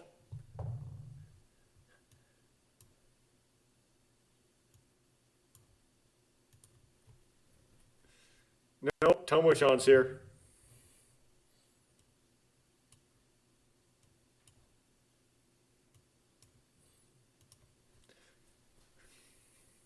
Yue smiles, rests her head on Tomoya's shoulder, and closes her eyes.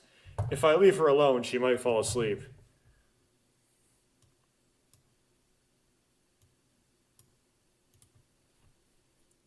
Like I said, don't do that.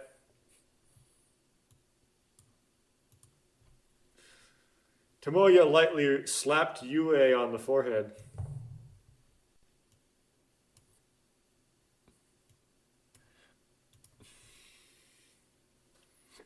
What the hell? There's no one here anymore, so it's fine, isn't it?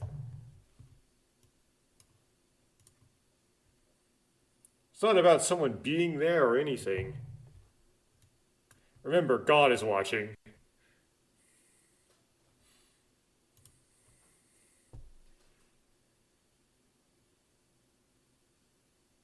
Then came a cry of, Nai, ni. Oh?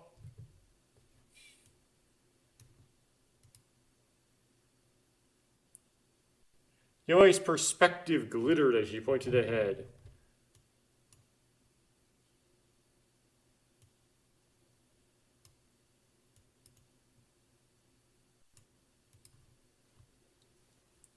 The calico cat curls up coldly and lets out a yawn when it sees the two of us.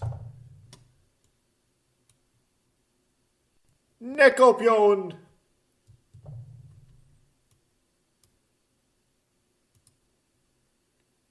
With that, Yue quickly ran over to the cat and picked it up. A cat again! Exasperated, Tomoya leaned deeply against the bench.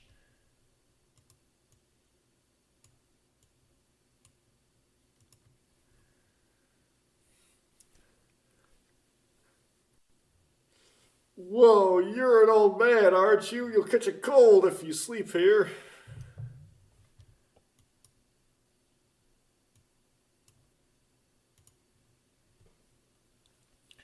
Just so you know, I don't want to stay at my place anymore.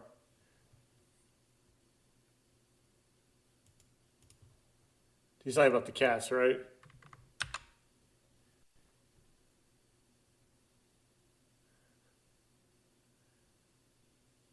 I'll tell you in advance, I'm not interested in your house anymore. Who's saying that?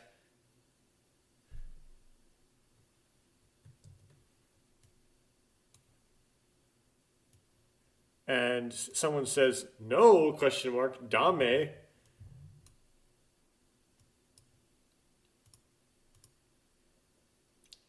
Yue smiles, holding the old cat, and turned around. I guess I'm not interested in your house anymore because your house has a bunch of cats in it or something.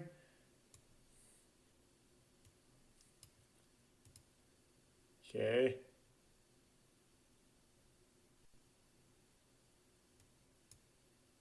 Are you going to turn your house into a cat's mansion? That's probably you, right? You've got your hands full with two of them.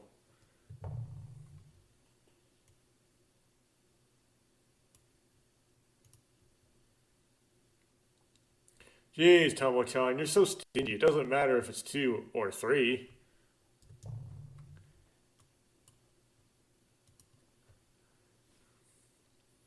Yue puffed out her cheeks in dissatisfaction. The old cat flailed wildly in her arms, fell and ran off. Nekopyon!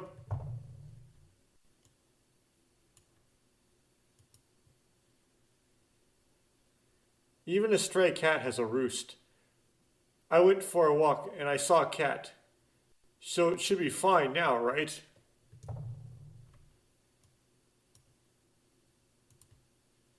Also tends to be covered in fleas and stuff. Saying that, Tomoya stood up and started walking the way he had originally come.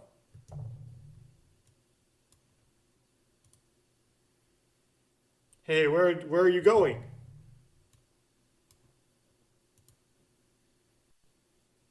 When I turn around, when she turns around, Yue is still looking for the cat. It's like narrated third person or something. Let's just leave her like that without calling out to her, Tomoya thought.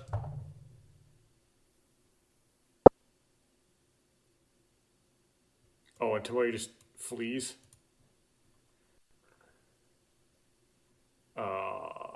The Ashikashima line. Talk about the train, right?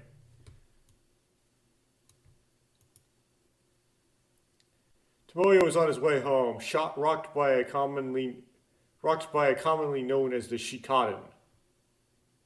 Oh.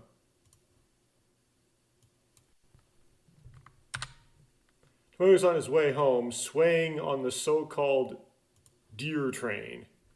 Okay.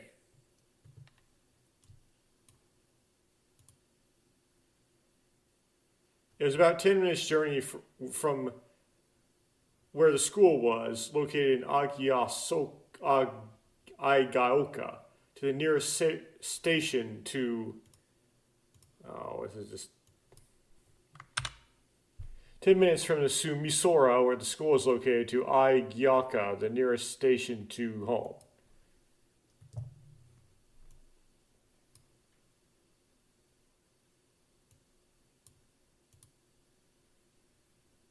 Tomoya looked outside almost completely, and Yue is sitting next to him.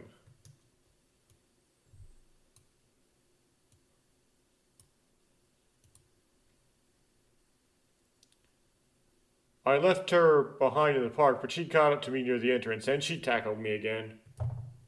Sounds like this is going to be a long way till we get to the end of it, unfortunately. The story doesn't seem to be close to concluding. Tomoya let his guard down, and this time he fell forward, lightly rubbing his cheek. On the ground?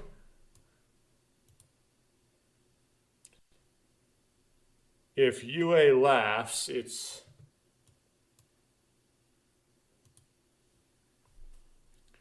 was punishment for my sins.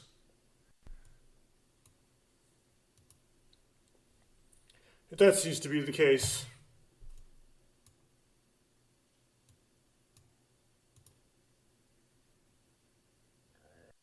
Fui's here too. What?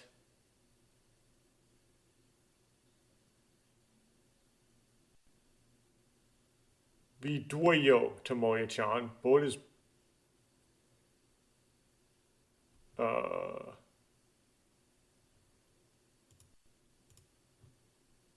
me see if I can...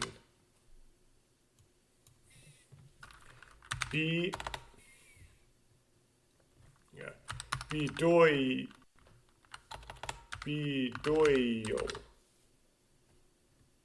Beautiful. Okay. Beautiful, Tomoya-chan.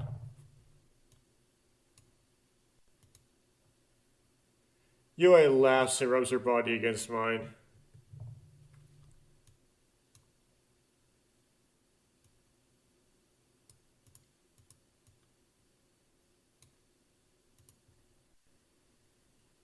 Stop, don't do it in a place where people are. No, not in a place where they aren't.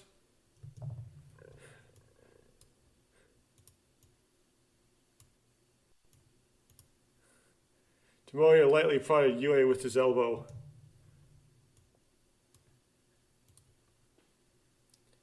Why? We're lovers, so it's fine.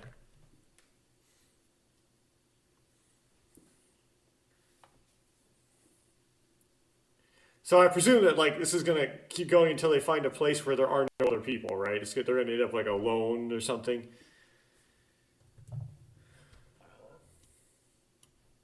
It reminds me of that song, Behind Closed Doors.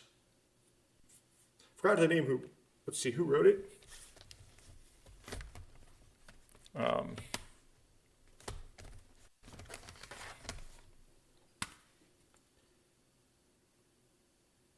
Charlie Rich. Behind Closed Doors. Yes, I read the back of a CD case. I didn't Google it.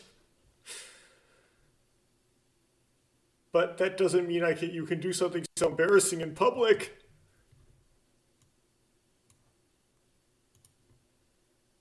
You think so?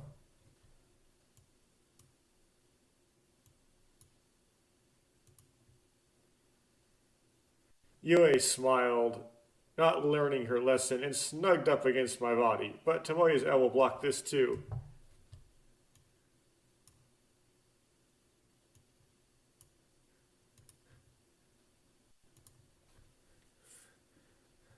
You're not being honest anymore. I am being honest.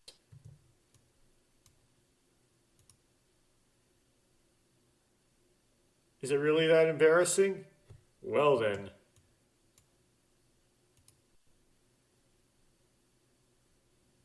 As Yui smiled, she gripped Tomoya's hand tightly. It's like, if you think that was embarrassing, well, Tomoya, you haven't seen nothing yet. Is this okay? Oh. Like I said, don't do that.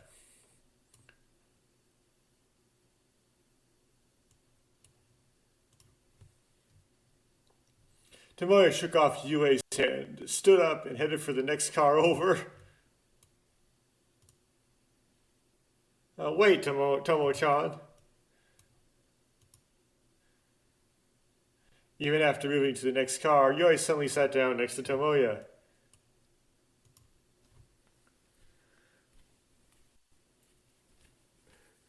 Hey, it's fine if you come next to me, but don't do anything weird.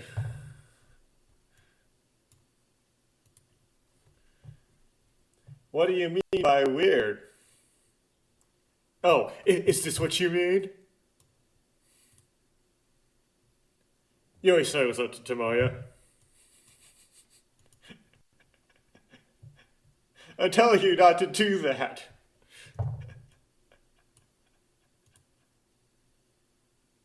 Despite being in the car, Tomoya yelled loudly and I jumped away with her using her elbow.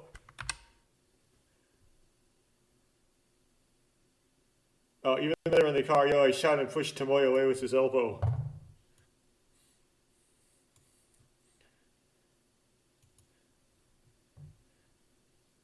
Jeez, Tomoya, you don't get it. We're lovers, so it's fine. You're the one who doesn't understand. Listen, don't ever do that again. She goes, hi. Okay. Yue cringes when she hears me say that so harshly. There was relatively few customers, but she wasn't exactly happy to be seen by others. Well,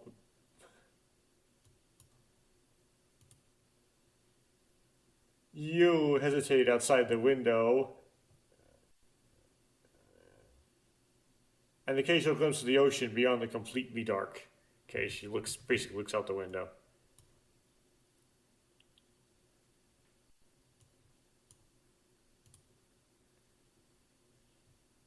She says, hey, what should we do? What should we do? As that Yue opened her mouth. After a while, Yue started talking. After a while, Yue opened her mouth. You said you'd do it. Do what? You said you were going to...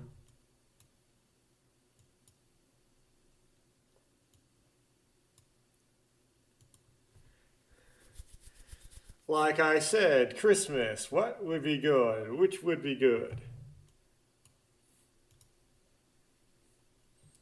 You should collect your thoughts a little more before you speak.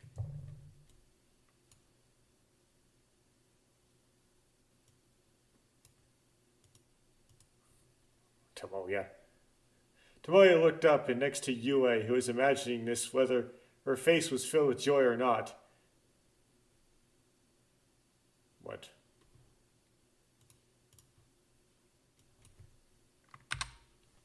Looking up, Yue had a look of joy on her face as she imagined all sorts of things, and Tomoya felt deeply grateful for her. To her.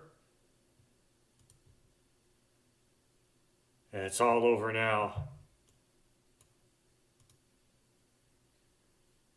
Sure, I want to do something that would make Yue happy, but Tomoya's hips felt heavy somehow. Hips felt heavy? Okay.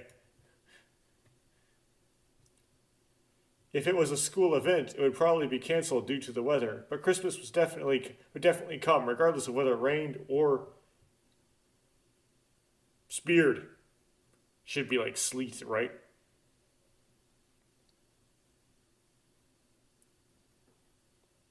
What does Google Translate have to say?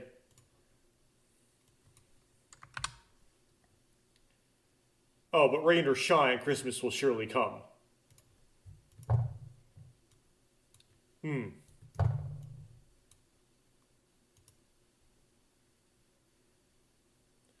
It's kind of depressing.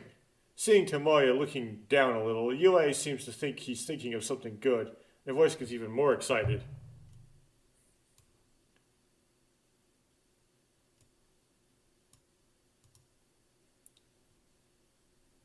Cake. Cream is better than chocolate. What about you, Tomo-chan?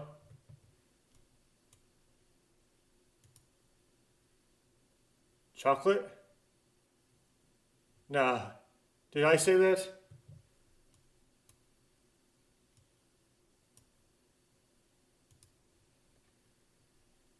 Am I wrong? Weren't you worried about the type of cake? That was the look on your face.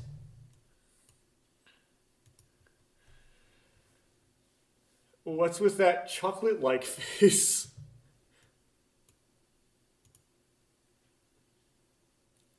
No?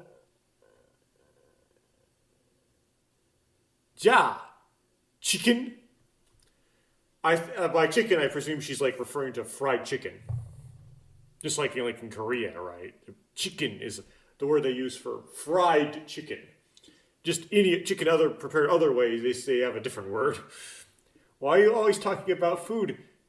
Is that the result of all your thinking?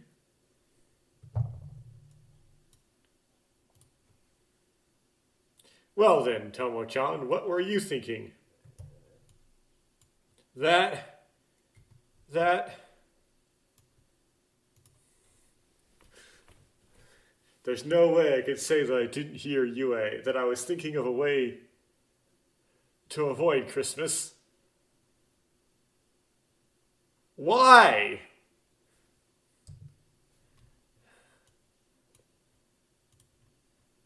Uh-oh. I see. Then I'll be looking forward to it until the day of.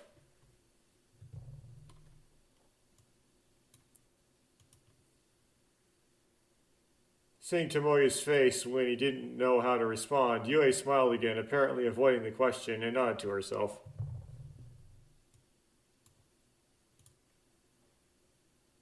No, that's not it.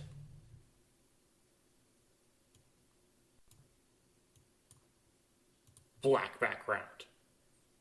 When we left Warabigaoka Station, the sun had completely set, and the town lights were flickering on.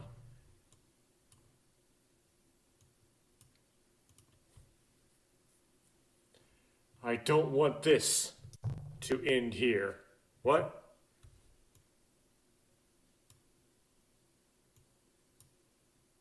Huh? Yue tugged hard on Tomoya's sleeve, which was in a... As Tomoya entered a nearby convenience store, Yue tugged on his sleeve.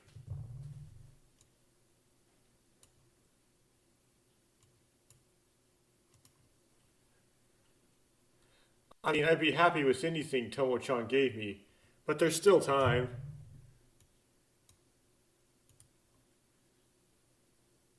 I think that's enough time.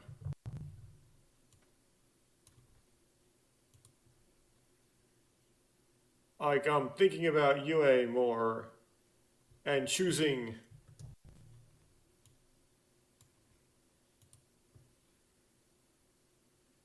Choose, why do I have to buy your dinner? I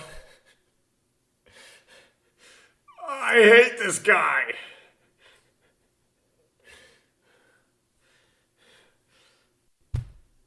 Oh. Who is this supposed to appeal to? Who's supposed to like reading a story with this guy as the main character? Acts like this. Bameshi. That's what it says. Banmeshi. Presento. Wasn't it a present? Yeah, I mean, I presume. Yeah. From inside the train, no, even before that, Yo has apparently been in a Christmas mode the whole time, and she looked genuinely surprised.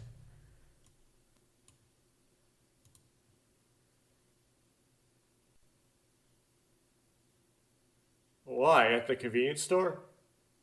Actually, forget about Christmas for now. Hey?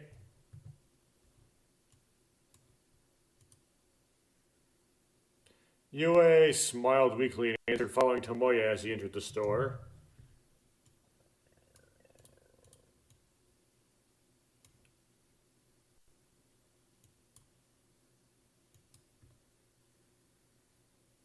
As Tomoya sped up his pace, buying a boxed lunch that served as a substitute for food,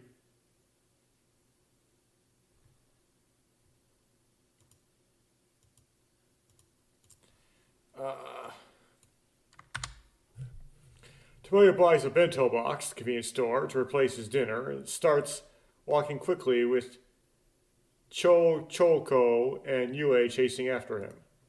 I don't know what the to. I don't know what Choco is, but I mean, what's uh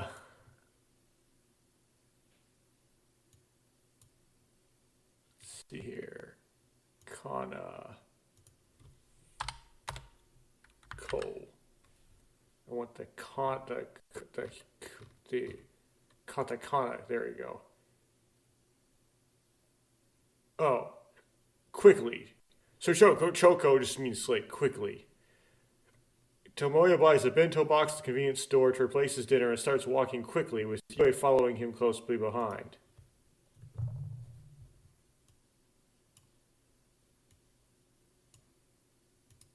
I wonder what he does with all the extra boxes, right? You eat the food out of the bento and you have the box left over, it's like a 10. It's hard to imagine throwing that out, right? Hey, Torchon, wait.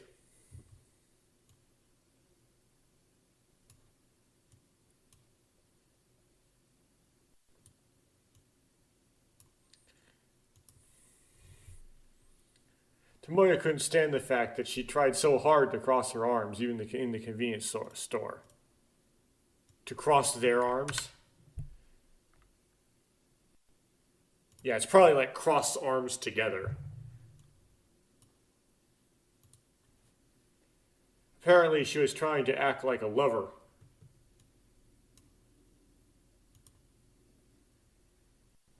Still, between inside the train and the convenience store, Tomoya couldn't understand why she'd act like that in a place where people could see her.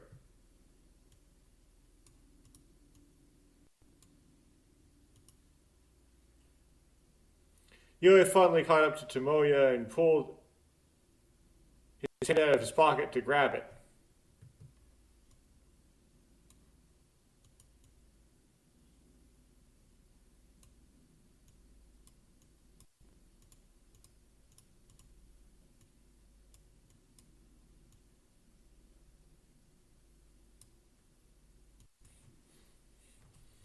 What are you doing?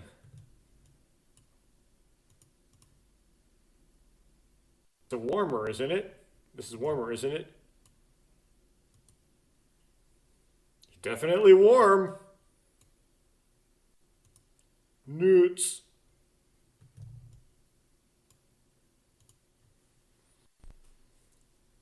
The warmth of Yue's grip traveled through my body like an electric current until I felt his heart thump, and he shrank back for a moment.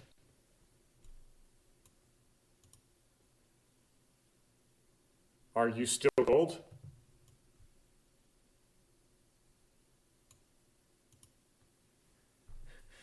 Oh, well, yeah. What was that again?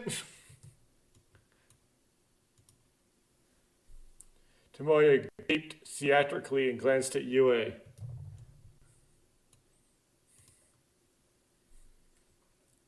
Now that I take a closer look, even though I've said so much, as expected, there are kaleidoscopes here and there on her uniform. Kaleidoscopes. Wow, that's like a big word. It's curry, right? Looking closely, sure enough, despite what he had said, there was curry all over her uniform.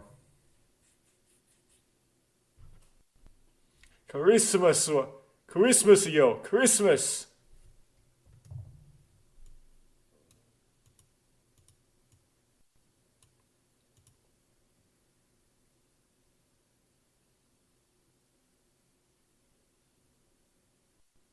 That's what we're talking about again. Didn't I tell you? We still have time.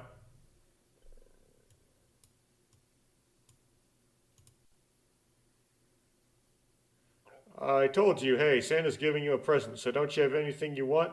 Tell me anything.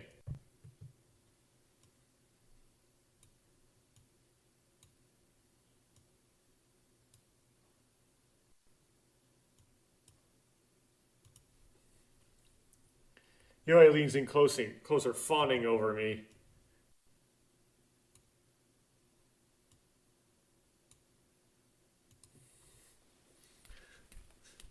It's a deserted street at night. I'm a little overwhelmed by the urge to hug her like this, but somewhere in Tomoya's heart he refuses.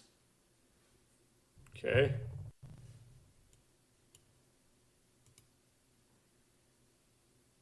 It's just that, though, although it's light, he's holding Yue's hand back. Hand back. For now, just holding your hand is enough.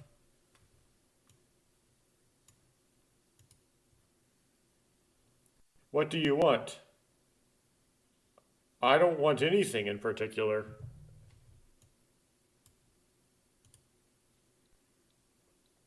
Just say it. We're lovers, after all, or not lovers. That's a sudden dump. We're not lovers, actually.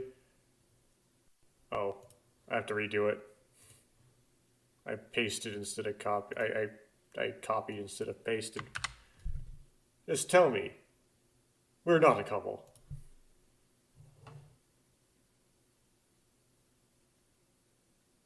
Yep, it's Janai.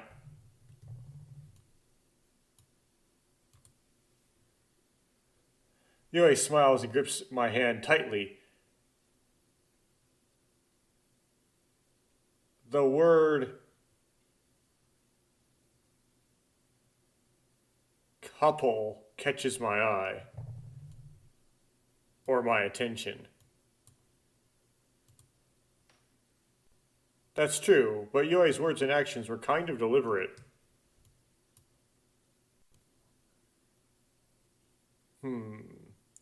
If I had to say...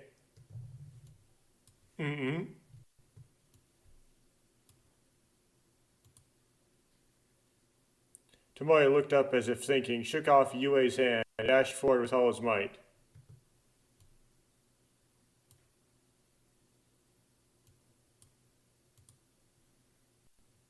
Oh, what are you doing?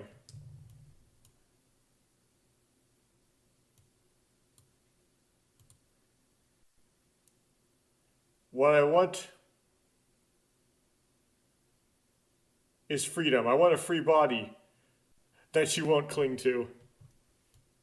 What in the world?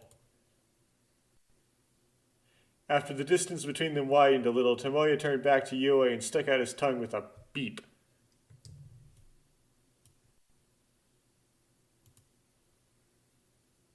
Oh geez, Tomo-chan, wait.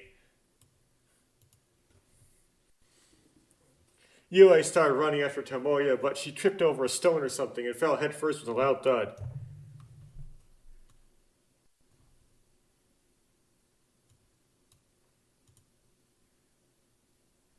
Jeez, what the hell?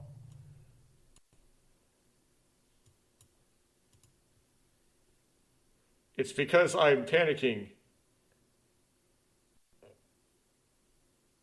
See you tomorrow.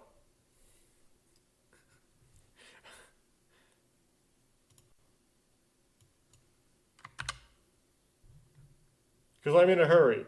See you tomorrow.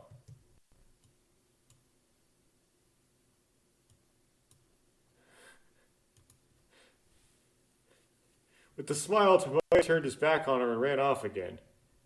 It was fun.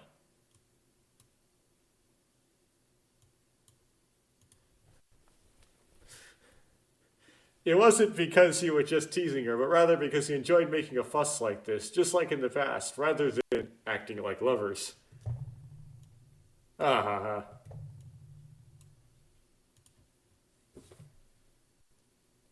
Around the time when he could only hear his own footsteps in the darkness, Tomoya gradually slowed his pace and eventually stood in place.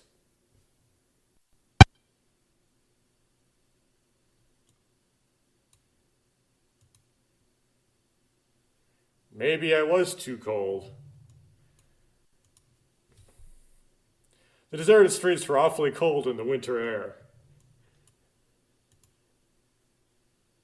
I'll apologize when they see her tomorrow. No, it's fine.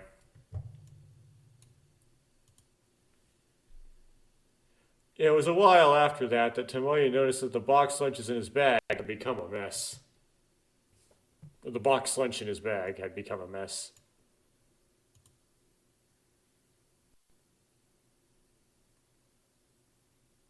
Tomo-chan, you idiot. What's wrong with that? We're dating. Up.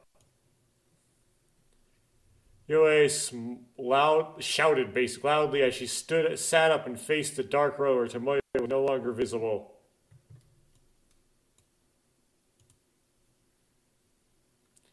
Baka, baka, Tomoya. I won't go home with you anymore. There were faint tears in her eyes. Baka!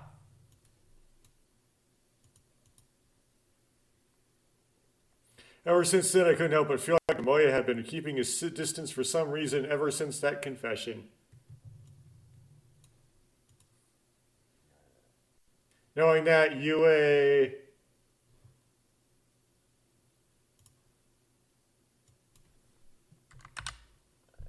deliberately acted in a spoiled manner. Knowing this, Yue deliberately acted in a spoiled manner. Okay. I wonder if he hates me. The thought made the overflowing tears roll down her cheeks. Oh, goodness, this is gonna...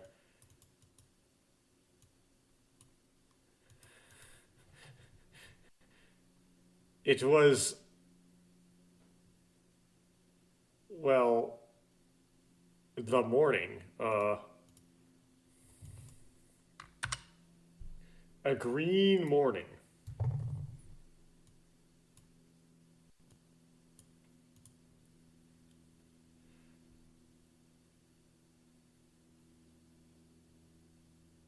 Yue had gone to school with Toya despite the incident yesterday. When I got home after that, my lunch was a mess. Because it's Tomo-chan's fault. It's your own fault.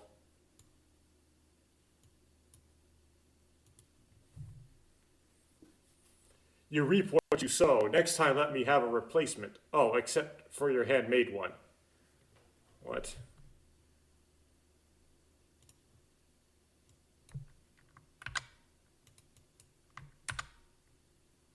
Well, if you say that, you deserve it. Next time, give me a meal instead. Something other than your own cooking.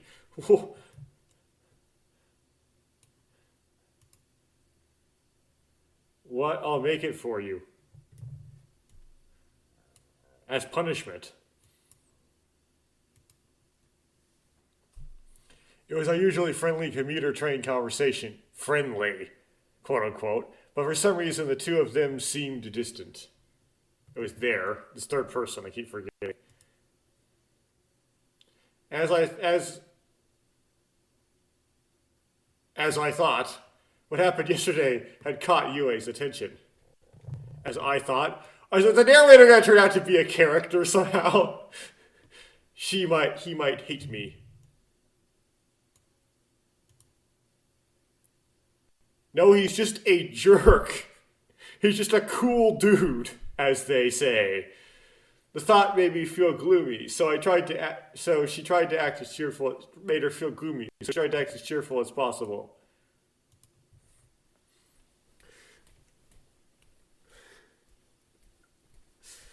And and she wanted to please Tomoya, make him like her even more than he did now.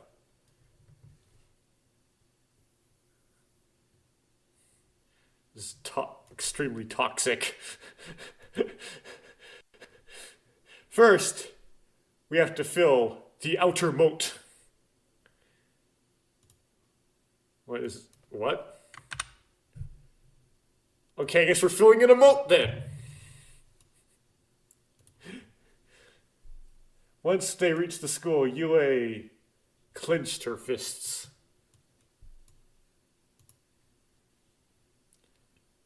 What are you going to bury? Come on, Tomo-chan, get ready for class. Take a seat.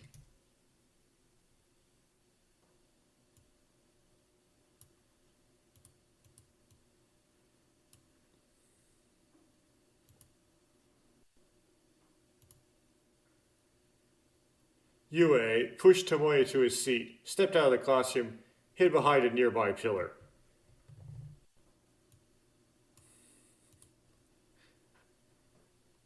This Christmas is an important event, both to confirm our feelings for each other and to get Tomoya to look more this way.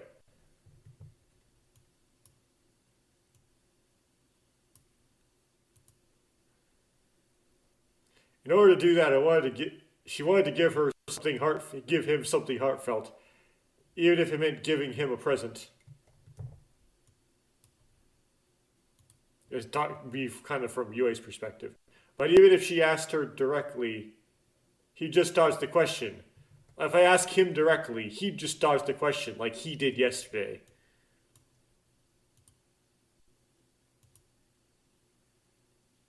Thinking that, Yue tried to get her true intentions out to someone close to Tomoya. Sheen. After waiting a while, Sheen appeared, cowering in the cold. Yoshi, Yoshi. There. There's my prey. Seeing Sheen's express Winter's generosity with his entire body, Yue smiled and hid the lower half of her face with the scarf she wrapped around her. There's no smile, right? Seeing Sheen, whose whole body seemed to express the generosity of Winter, Yue grinned and hid the lower half of her face with the scarf she was wearing, as a mask.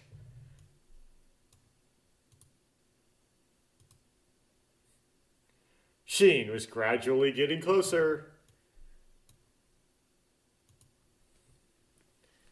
Fortunately, he doesn't seem to have noticed Yue's presence. Hui! Da!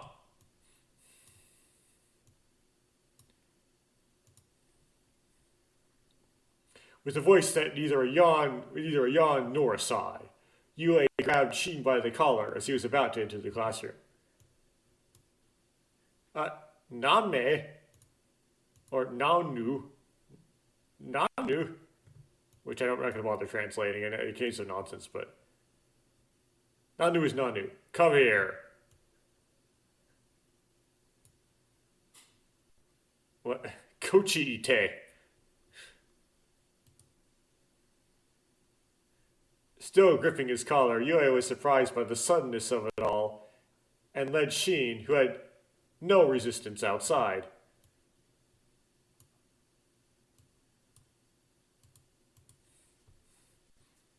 Now tell me.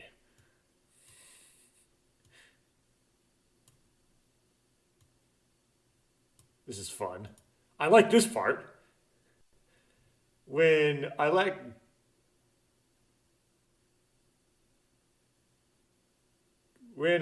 she let go of his collar, I guess, Sheen, who had been panicking at first, looked at Yue's face and looked exasperated.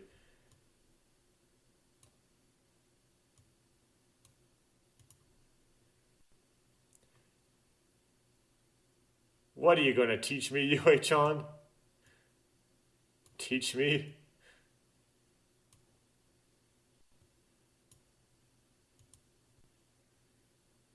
What do you mean? Actually, I am not Yue Imasaka. What? Hearing that, Sheen looked exasperated again and let out a white breath. Your voice sounds exactly like her, though. Do you think that's why you disguised yourself? It's obvious. That's not fair. You've already seen through me. Hearing Sheen say that so apologetically, Yue lowered her scarf.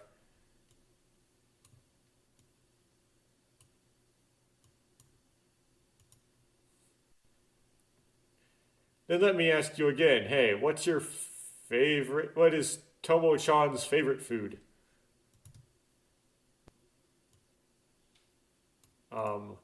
Depends on what you answered it as, right? It can be, like, different. He kind of doesn't have a favorite food.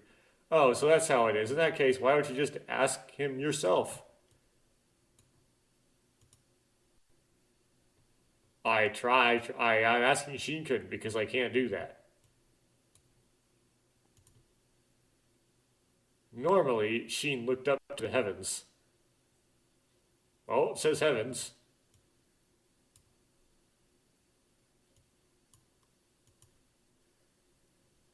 Well, he's not honest either. Oh. She's like, yeah, I don't know, because he don't tell me.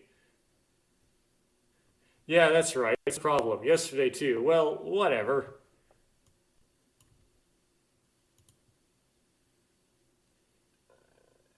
You don't give me a proper answer to a serious question.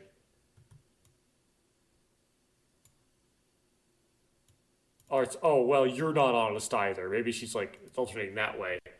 Oh, yeah, that's right, that's right. Wait, you're gonna talk seriously too? I mean, that's. You ain't nodded firmly.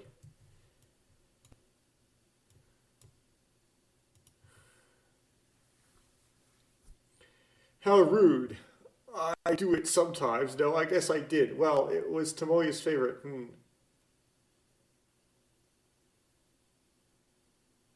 Yue-chan, isn't it?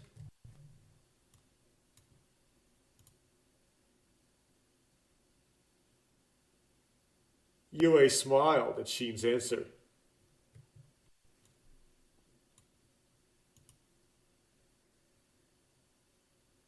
No way. Yue? Yue? Jeez, that's. No, jeez.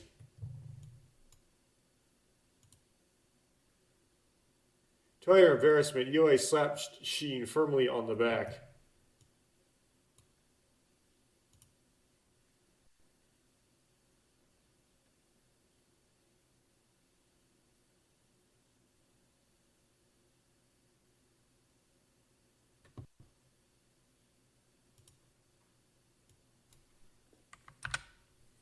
Oh goodness, are you a cow? I mean, you're dating, aren't you? You a Momo? Yeah, but something else. Look, it's almost Christmas.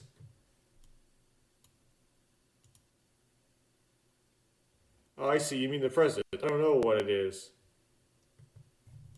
You don't know what it is? If we were friends, if you were friends, wouldn't you know something about it?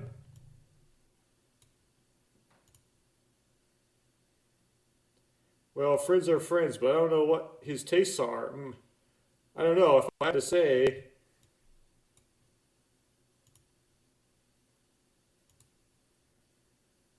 If you had to say, Yui's eyes sparkle with anticipation.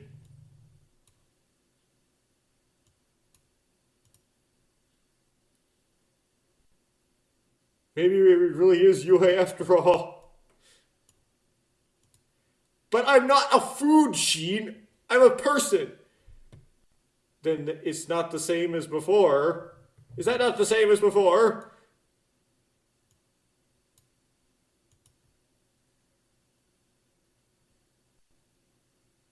Yui screamed as her forward slumped body felt like it was about to fall over with momentum.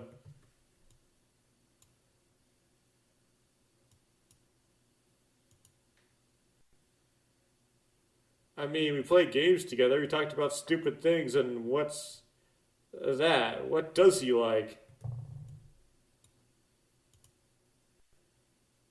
That's enough.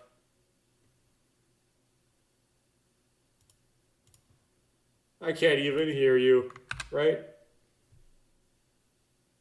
Enough already. I lost money by listening to you, or something like that.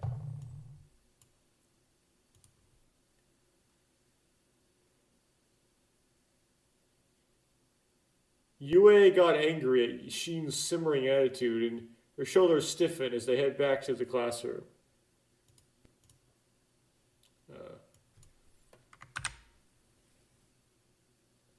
Yue becomes angry at Sheen's indecisive attitude, slumps her shoulders, and heads back to the classroom.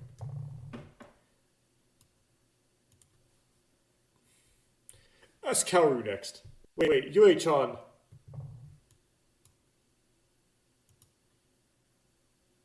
Sheen held out one hand as if chasing after her. Huh? Did you remember something? When Yue ran back to the voice, she fell and cleared his throat with a sleepy face. Fell? I'll keep going anyway. Yeah, I remembered something from Christmas. Do you know why Santa's clothes are red? No, no, no, no, no, no, no. There is a white Santa and a black Santa.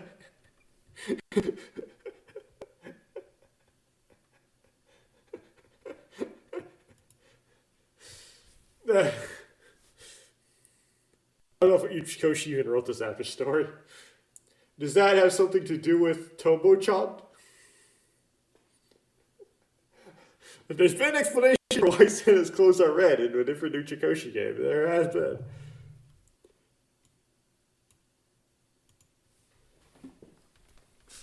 Yeah. It's a big ants. What? Those red clothes were actually white. And Santa wasn't a good person to give presents to a good girl like you. What?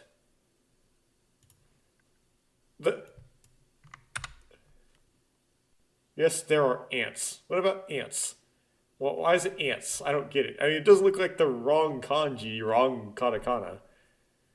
The red clothes are actually white, and Santa wasn't a nice guy who gave presents to good children like he is now. That makes more sense. Okay.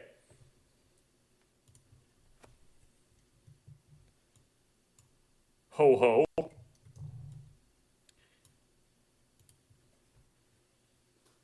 As Yue smiled in response to in interest, Sheen raised his voice and sputtered even more. Okay. Yue showed interest, so Sheen kept going.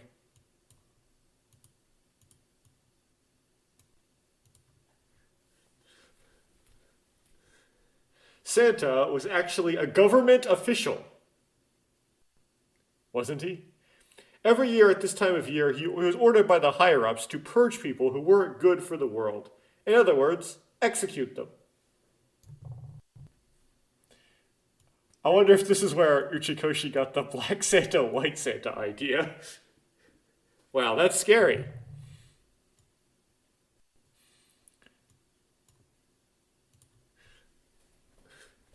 It was as if this had nothing to do with Tomoya.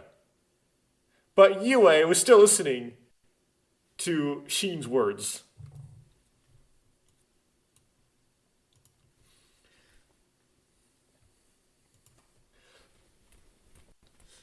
That's right. His weapon was an axe. With this, his opponent... And now that's enough.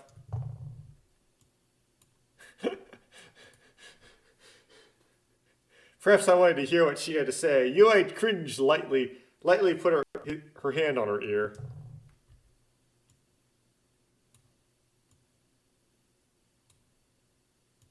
Sheen kept going, right?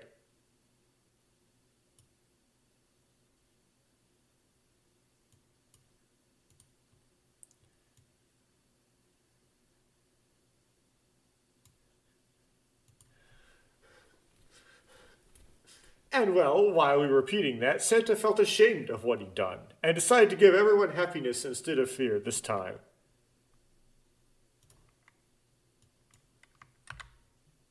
So after this happened over and over again, Santa became ashamed of what he had done, and decided to give people happiness instead of fear. Okay?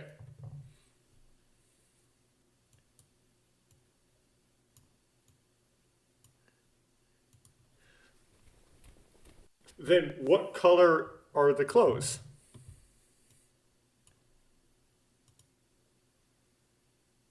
Sheen smiled suggestively at Yue's frightened smile as he spoke.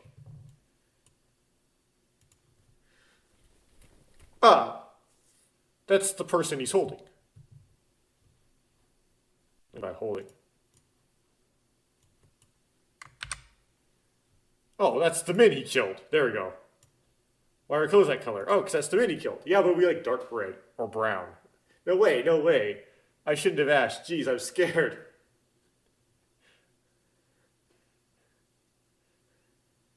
I won't be able to see Santa in the city anymore.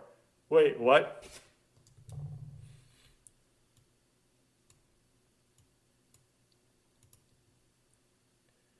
Yui suddenly looked up to see that she was no longer anywhere to be seen.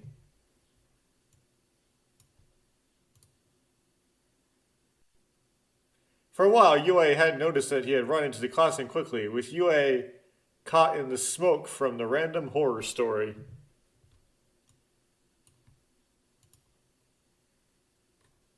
By the way, what were you going to ask Sheen again?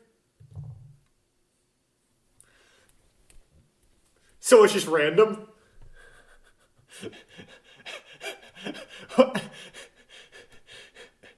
It's just trolling? Just troll? This whole story is troll. It really is cold this season, Tomoya thought as he looked up at the cityscape below this and the sea beyond.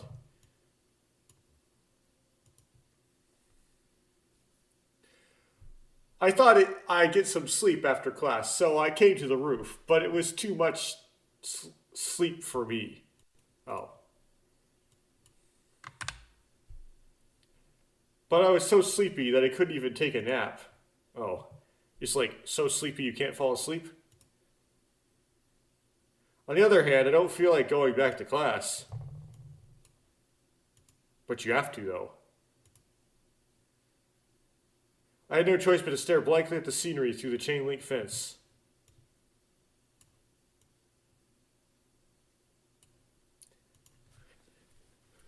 Sniff, sniff. Tomoya remembered that day.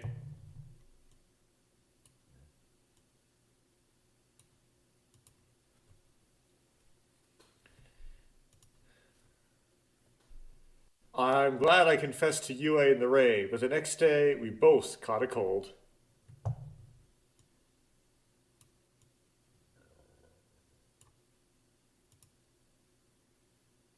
Because of that, her perceptive classmates suspected her, and our relationship became well known.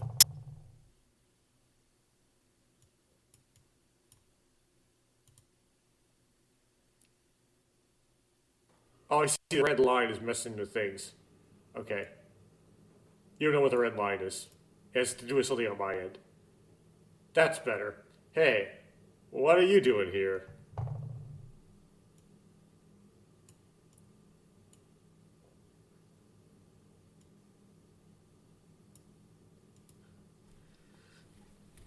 Startled by her voice, Tomoya turned around and saw Kaoru Otawa in the same class, standing there with a smile on her face. Yeah, there she is. So it's going to be Tomoya who talks to Kaoru, not Yue. Oh, it's you, Otoa-san. Wait, what about class? Well, why aren't you in class, Tomoya?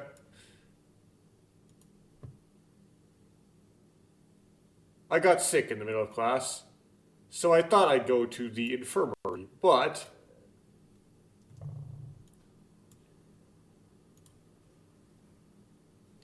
there's no such thing as a bluffing nurse's office.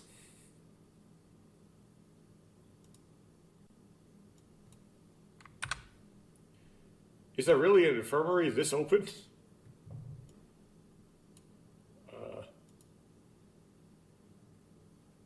Tomoya chuckled a little at Kaoru's lie, saying that Yue wouldn't laugh at being late to the infirmary and the roof. What? No way she would delay going for the nurse's office to go the rooftop, Tomoya thought, laughing softly at Kaoru's lie. Mikami-kun, what are you doing? Kaoru smiled teasingly. The same goes for us, huh? Or same goes for me. When Tomoya leaned against the wire fence, Kaoru followed suit. Wow, it's cold. I'm surprised you could come here to kill time. Save for you. It's tough this time of year, isn't it? I love how he's like so much nicer to Kaoru. I said it's a normal conversation. That's right. Cower laughed and looked up at the sky.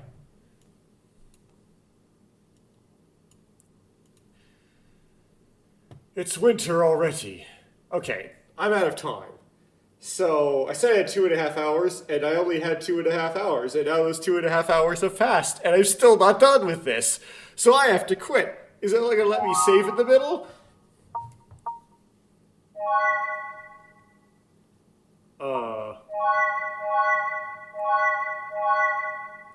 Okay, I have some unused save files. I'll save in 41. I don't know why. Whatever. Okay.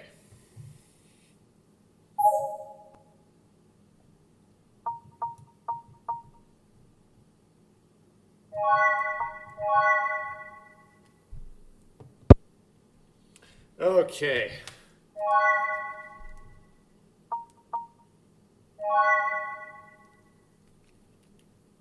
The interesting part. Scene titles.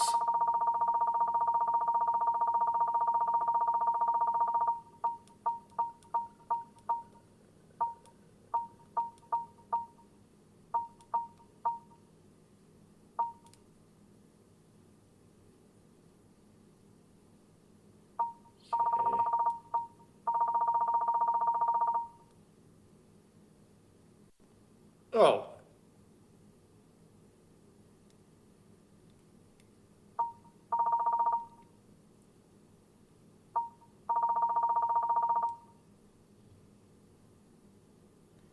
Okay, so these 4 scenes I have here missing are the 4 scenes that are missing from Minamo's route, right?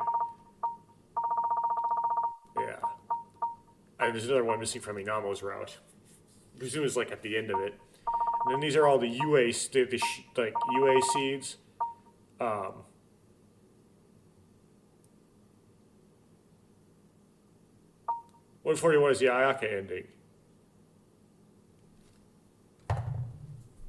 So we finished a scene from the after story. Even though I'm always by your side. And then we've dipped into I'll always be by your side. But we may not have finished it because you just need to start the scene before you get the scene title in your clear list.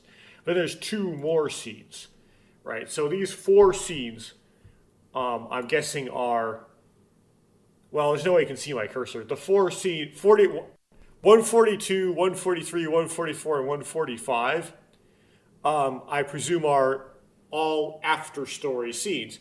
And because that rainy day, which is previously the last scene on the list of scenes from the main game that I've had previously, there's nothing between that one, 141 and 142. There isn't anything more scenes from the main game like past there, right? That is indeed the last one from the main game. We've established that. Now, that's not all of them from the main game, because they still have the ones in the block dedicated to Minamo's route that are missing. But there isn't ones after 141 that are missing. So that helps clarify that. And then we still have to finish the scene, Suko Soba ni Runo ni. However far into it we are, I don't know. It could have just started it, or it could have been near the end of it. And then 2 more scenes. And I think 146 Memories is the first scene in Pure, and then Pure is 146 through 153. Okay. Of course, the endings list would not be updated because they haven't even finished the after story. But if the after story is listed before Pure in the scenes list, then it might be ending number 8.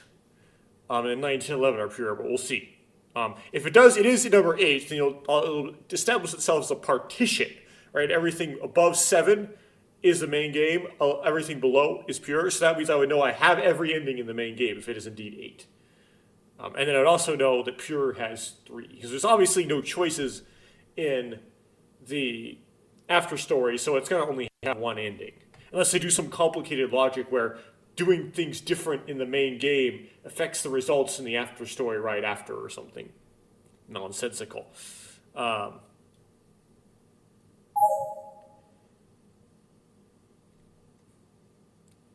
Uh,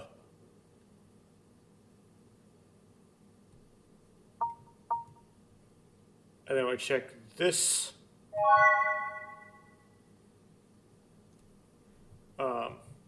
So nothing new here because the only thing new would be in the UA section.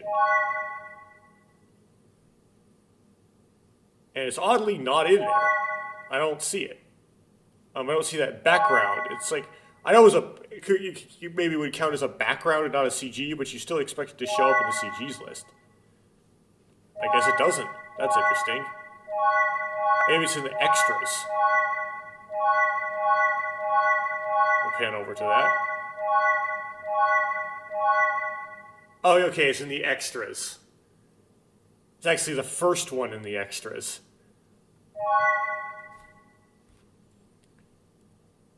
There it is in full brightness, right? And then I can zoom, right?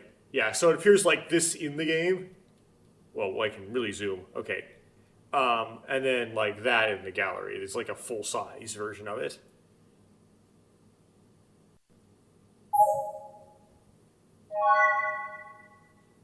Of course, there shouldn't be anything else new here besides that.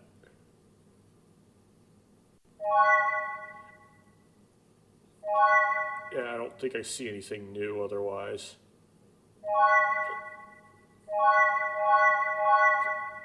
Okay.